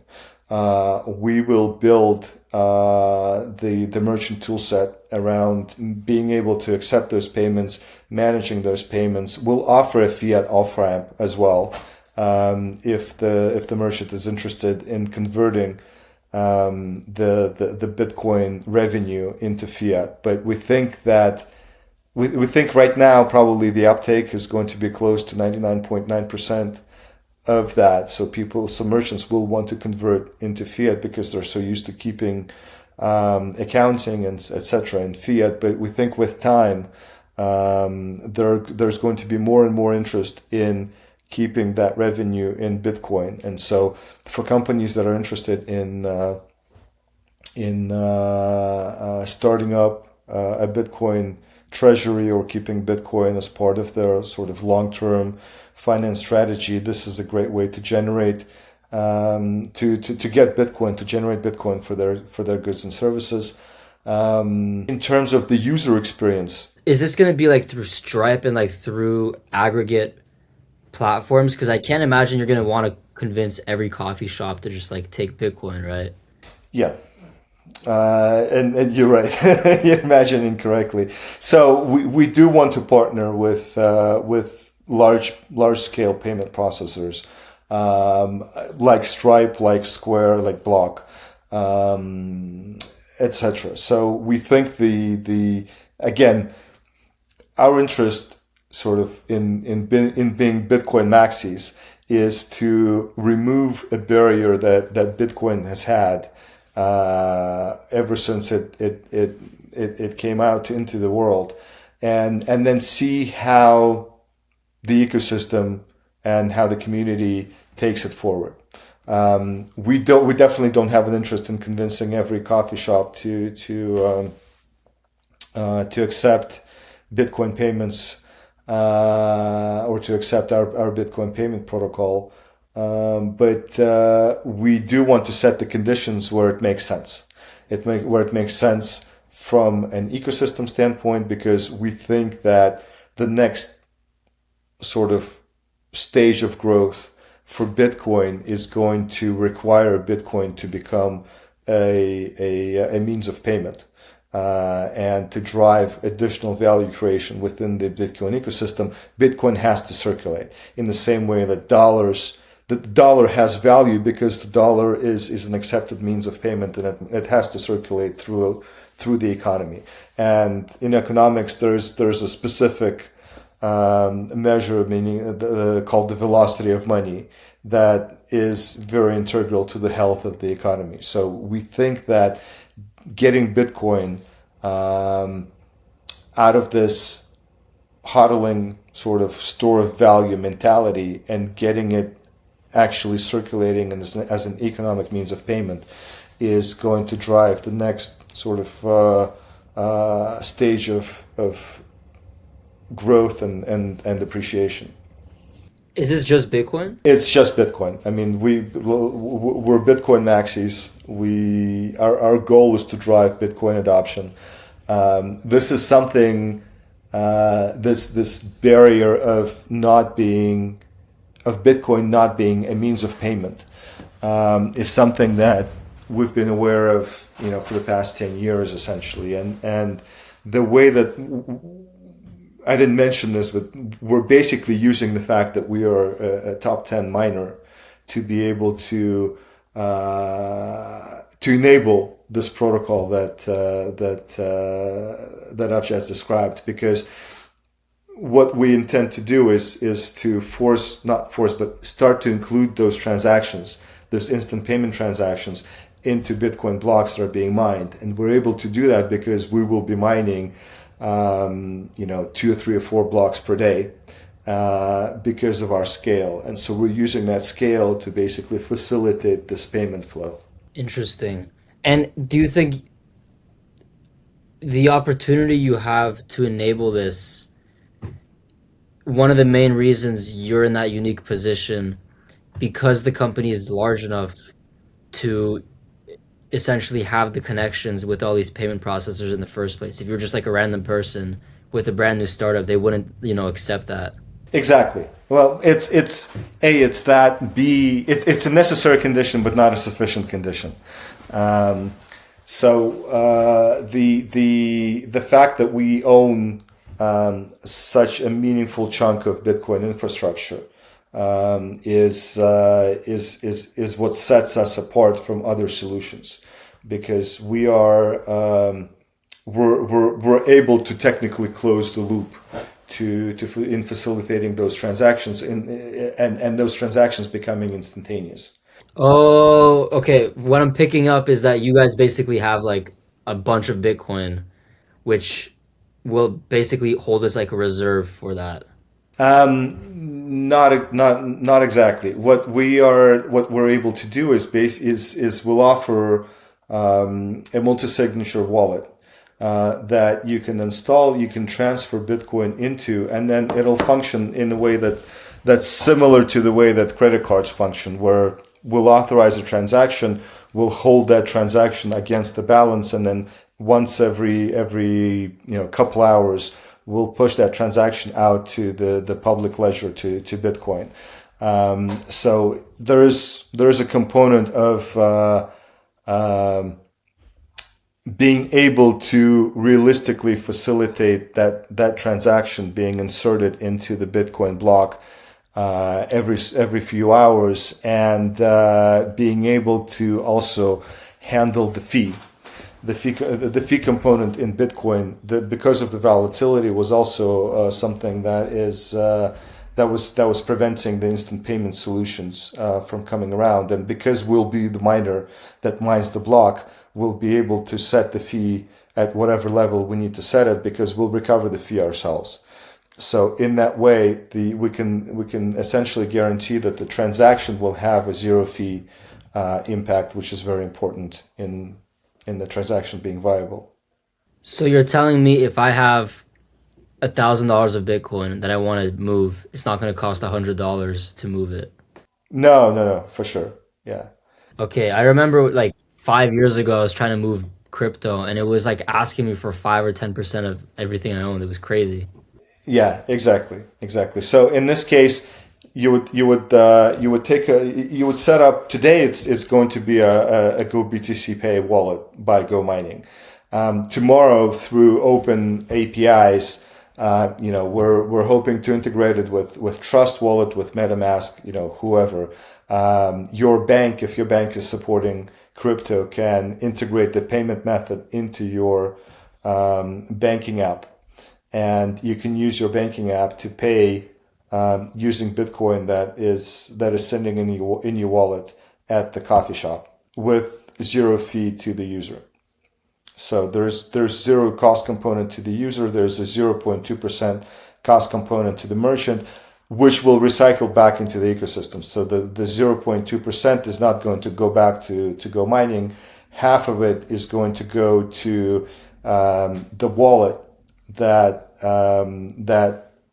integrated the user. So for instance, if Trust Wallet was the wallet that you used to make the payment, then Trust Wallet will earn 50% of that merchant fee, and the other 50% of the merchant fee will go to the miner that closed the block. Interesting. That's crazy. Would you be able to do this from like a private wallet that you don't want to connect to a bank, or is it gonna have Yeah. Absolutely. so like some like Syrian's gonna be able to do it in the same way, or is it gonna have to you must be with Exodus, or you must have it with your like I don't know, with your bank? It depends. It depends. You don't have to do it with your bank. You can do it with your Trust Wallet, or you can do it with your MetaMask, whatever. That's actually a much easier use case than doing it with your bank. I think there's going to be a subset of people that will, be more interested in doing it through their bank, but the OGs obviously are going to do, not going to be doing it through their bank. Let's phrase it that way. So the registration requirements are going to be driven on a country by country basis. So obviously you have to stay compliant with whatever banking payment regulations exist, and that's going to vary country by country. So that's something that has to be that's going to be location dependent. But for instance, like in Europe, there is a KYC requirement in Europe that you just cannot overcome. Yeah, I can't really get mad at you for just following the law, unfortunately. It is what it is, right? It is what it is. Yeah. Is there anything else you're excited about announcing at Consensus? or that you want to kind of go over? Yeah, that's the sort of 800-pound gorilla that we've been working on for the past I want to say about 18 months, and Jeez. yeah. Is a really big part of that getting into the rooms where you can convince the payment processors, hey, this is good for us mutually. Hey, this is a good partnership to have. Is that a big part of it? Because I imagine, they probably get a lot of people that want to do something like this, but for them to choose you guys, it's pretty significant.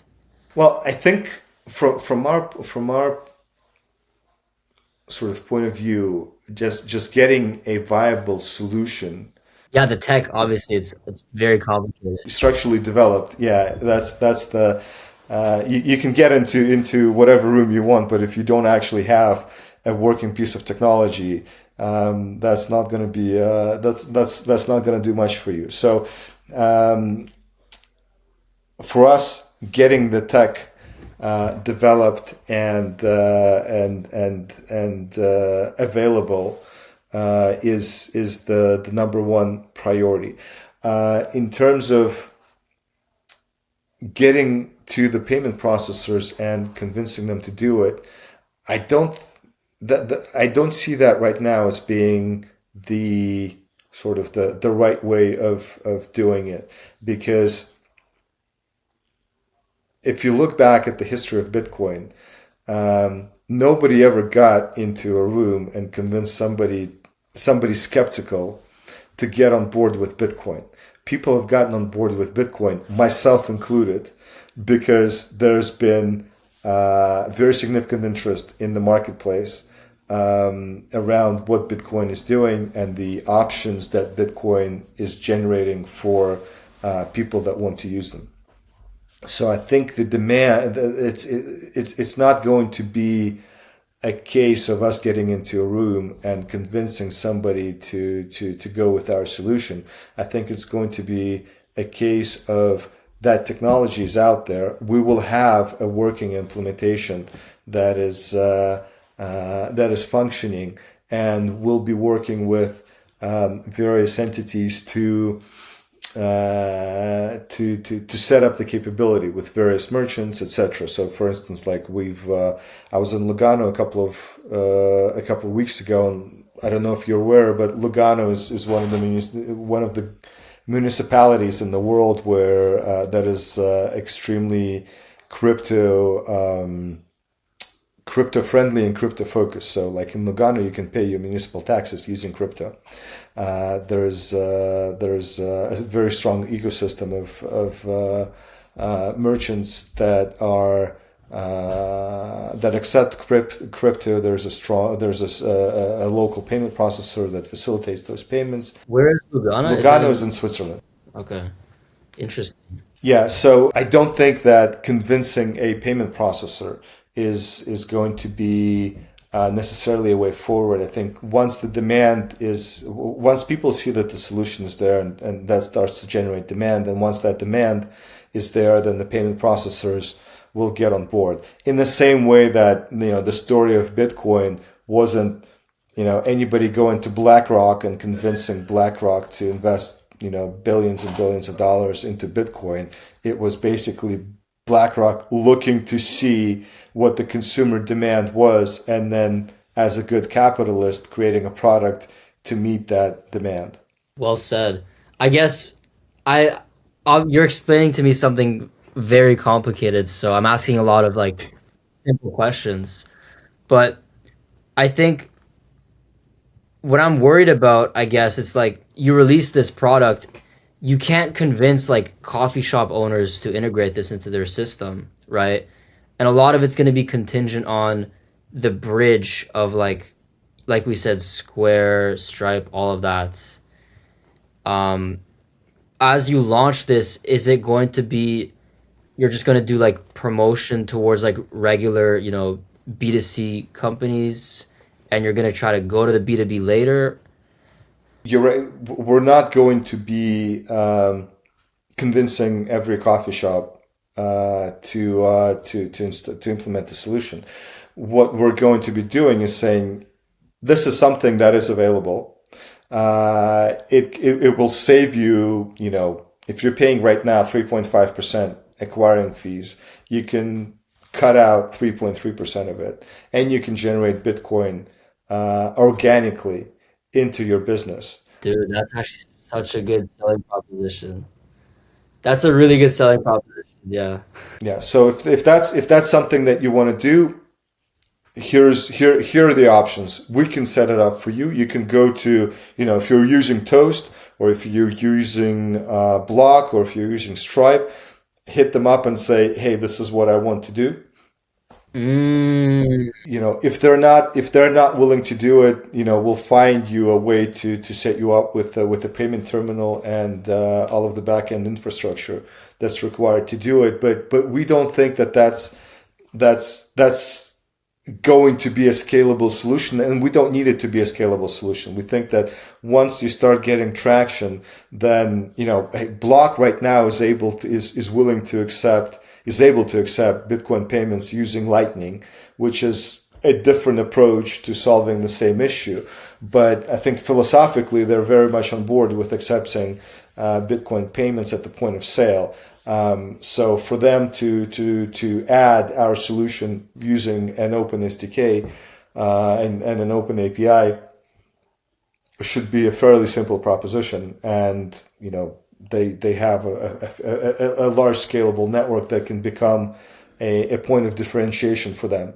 So if the coffee shop right now is using technology from vendor A, and they're saying, hey, I want to use the GoBTC Pay, and the vendor A is saying, that's not on my roadmap anytime soon, and Block is able to offer that, then hey, that's a good case to switch to Block, and that's a good business case for Block to have in competition with vendor A.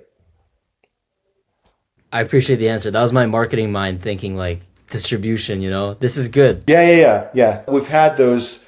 Not had. We continue to have those discussions. We've been having them for 6 to 12 months, and it's we've gone through several sort of ways of tackling the challenge, and I think what we've come back to is sort of native Bitcoin approach to it, of just get it out into the world and make it usable, and then let it drive sort of organic demand, just in terms of the value that it creates and it brings into the ecosystem.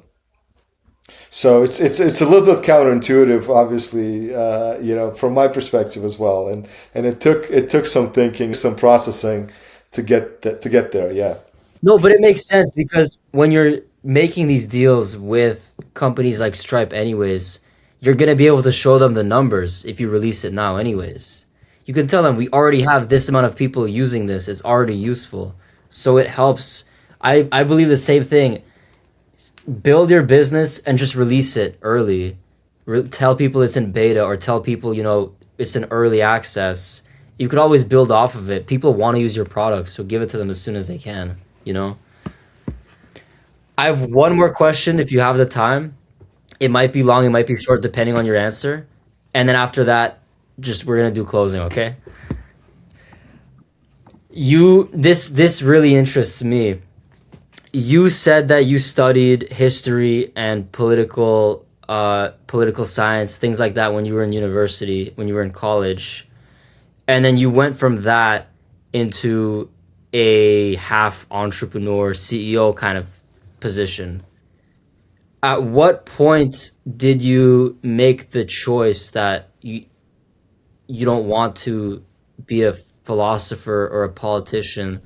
Or if you were never aiming to be that, do you have any political ambitions or any philosophical ideology that you want to impose on the world through business success?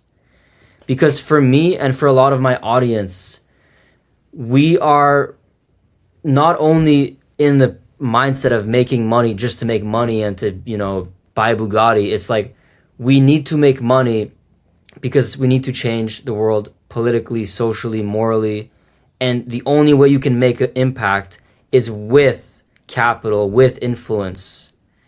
Do you see yourself like that? And do you have any political ambitions that you wish to achieve through your business success in the future? I don't have political ambitions, for sure, and that's not a snap reaction. That's a very thought through position, because obviously, history and political science and economics and sociology and psychology and human psychology and psychology of large numbers of people, they are all intertwined. And so I obviously have political views, and I obviously have a fairly well developed worldview and a mental model of the way that the world works and what works and what doesn't work. And I think, somebody coming from a Soviet background, in many ways, one can predict what my worldview is going to be, having, experienced that system of government.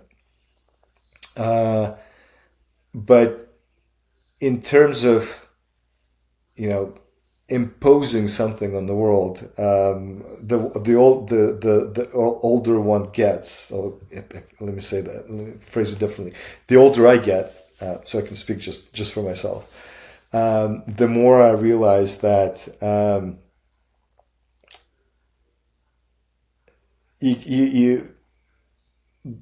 the road to hell is paved with good intention is not just a catchy phrase. It's actually reflective of people that genuinely wanted to do good, but it's the imposing part that led to extremely bad outcomes. And again, as somebody that is well versed in history, I can spend hours and hours and hours talking about what the outcome of that imposition is going to be.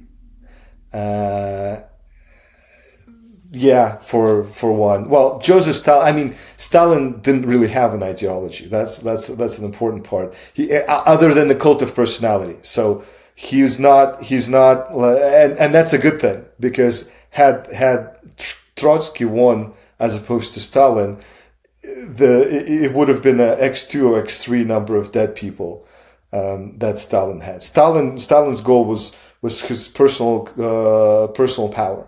So he did whatever he needed to do to maintain personal power. Trotsky actually wanted to impose his understanding on the world, and that would have caused, Stalin probably killed, 50 million people. Trotsky probably would have been happy killing 100 million. The imposing part is the one that I'm concerned about. I think, you get it right in that if you want to change the world, there's a good way of doing it, which is, gather up some resources, gather up people around you that share your worldview and your desire to propagate your worldview, and go at it. The imposing part is the one that's difficult for me to digest. But participating in the marketplace of ideas, and obviously using the resources that you have or that you're able to come by to do that is, that's what Western democracy is all about, or Western liberal thinking. And when I say liberal, I mean in the sort of Jeffersonian view of the world. So, but I don't want to be a politician. There's topics that are of interest to me that I'll probably play a larger part in my world, in my life going forward. At some point, because as you go through life, different things have different priorities and different ways and so on. But politically, no. Were you always like that, or at some point did you lower your ambition to do that? Because I feel like when you're younger, you're so motivated, you have all these ambitions. Yes. When I was young, when I was younger, yes, I don't know if I'd say I'd have political ambitions, but I definitely wanted to impose order on the world, and only through getting older and getting maturing and getting a better understanding of how people function and how societies function, um, do you get a more granular understanding that the roughshod sort of black and white solution that you want to impose is only going to lead to a worse outcome than if you didn't impose it at all. And I was on the plane yesterday. I was watching a movie with Antonio Banderas about Pancho Villa, and that's just the most recent example in my head.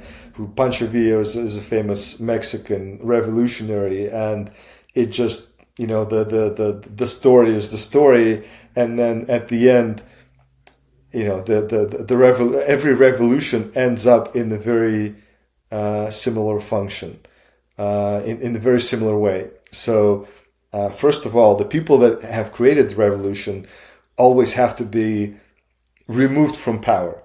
And in 95% of cases, that actually means killed off. So there's every famous revolution has gone through the same cycle. The French Revolution, the Russian Revolution, the Chinese Revolution, everywhere, people that have made the revolution 5 to 10 years after the revolution have to be removed from power. And because everybody is, conditioned to go for very violent solutions, usually removal from power means execution, physical death. Or if not execution, then getting sent to a labor camp, like in Russia or in China, where followed by very painful and excruciating death. But that's because once the change in power happens, you actually need things to settle down, and you need to run the new government. You need competent people, basically. Yes, but you need people competent in running a government, not competent in creating a revolution. But the revolutionaries, all they know is how to be disruptive and how to overthrow government. But when you're the government, you don't want people to be overthrowing you, so you need to get rid of those people. And how do you get rid of those people? Like the Che Guevaras of the world, or the Trotskys of the world. I mean, that's they always end up in the same. The end result is exactly identical in 100% of cases. So you don't want a revolution. The best way to do it is to become successful as a group, as a collective, and kind of just through soft power get positions of power. Kind of like Yes, PayPal Mafia. Like, look at Elon Musk's PayPal Mafia. They kind of control a lot of the government now. I think they control a lot of the economy. I don't know that they control a lot of government. Well, they influence. Yeah, you're right. They don't control a lot of it, but they have significant influence for sure. Yeah, that's a way to do. That's a way of doing it. Then the question of is, okay, what do you want to do with that power? So you have influence, but in a Western sort of liberal order, you're never going to have dictatorial power. So you're never going to be able to impose your will on the world, because imposition doesn't work in a multilateral society, where you have to convince, you have to educate, you have to build coalitions, etc., etc. If you want to impose, then you get into the dictator sort of Stalin or Mao model. But that model is extremely fraught with making a wrong step and getting executed.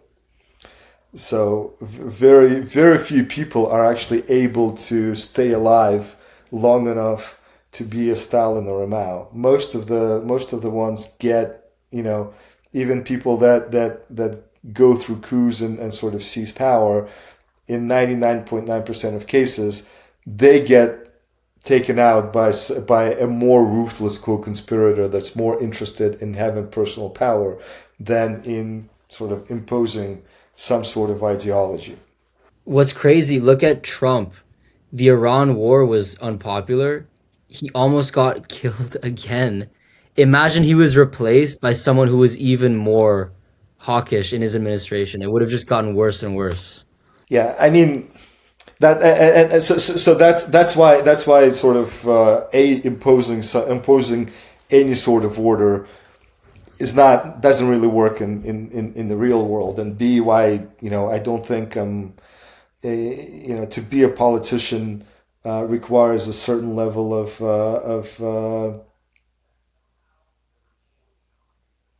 a certain framework of mind that I think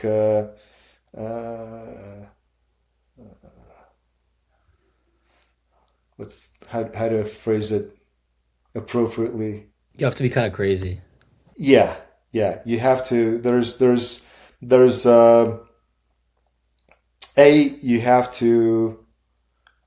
to be very single-mindedly focused on being a politician, being elected, going through those cycles, and you all of that requires you to give up some part of your life, some part of your privacy, your family's privacy. It's being able to pursue other interests, other hobbies, and so on. So I think that's not something that's of great interest to me, even though I do have a fairly detailed set of strongly held political views.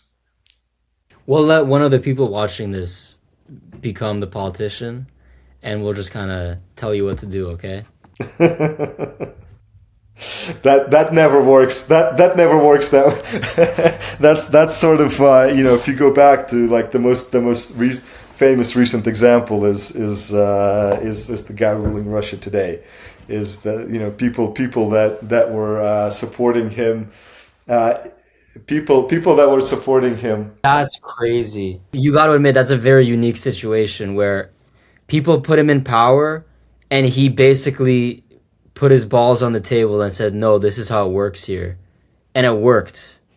That's like that's impressive, man. I don't know a lot of people that do that. But history is chock full of situations where people thought, "Hey, that guy is pliable. Let's put him up there, and then we'll manage him from behind the scenes." And in almost every situation, it always works out in the same way that it's worked out in Russia. Depends. Like in the US, I think it's kind of different. I think it depends a lot, really. Like you see, anyways, I don't want to turn this into a political thing either. I don't want to get you in trouble, but we'll talk about the second census, okay? No problem. I wanted to kind of wrap this all up into a lot of my audience. They are day traders, they are entrepreneurs, political types, and they do, maybe because they're young, but I'm young too. We do genuinely want to make a positive impact on the world. And the way to do that is to get influence and power. And, you as somebody that has literally went from a Soviet Union refugee to a CEO of a company, you said you had 5 million people using it, assuming that it's just like $100 per user. That's $500 million right there, right? I'm not going to say how much. I don't know how much, but you went to someone that has a lot of influence in the crypto scene. How does someone put themselves into a position where they go from nothing into starting a business like that, into making money with crypto and eventually making that impact they want? Very open-ended question as well. Yeah. How much time do I have? But I'll be very concise, and I'm happy to follow up afterward at Consensus as well. I think, my recipe has been do what you're passionate about, do what you have a level of curiosity about, and sort of be extremely good at what it is that you're doing. And that approach, once you start to,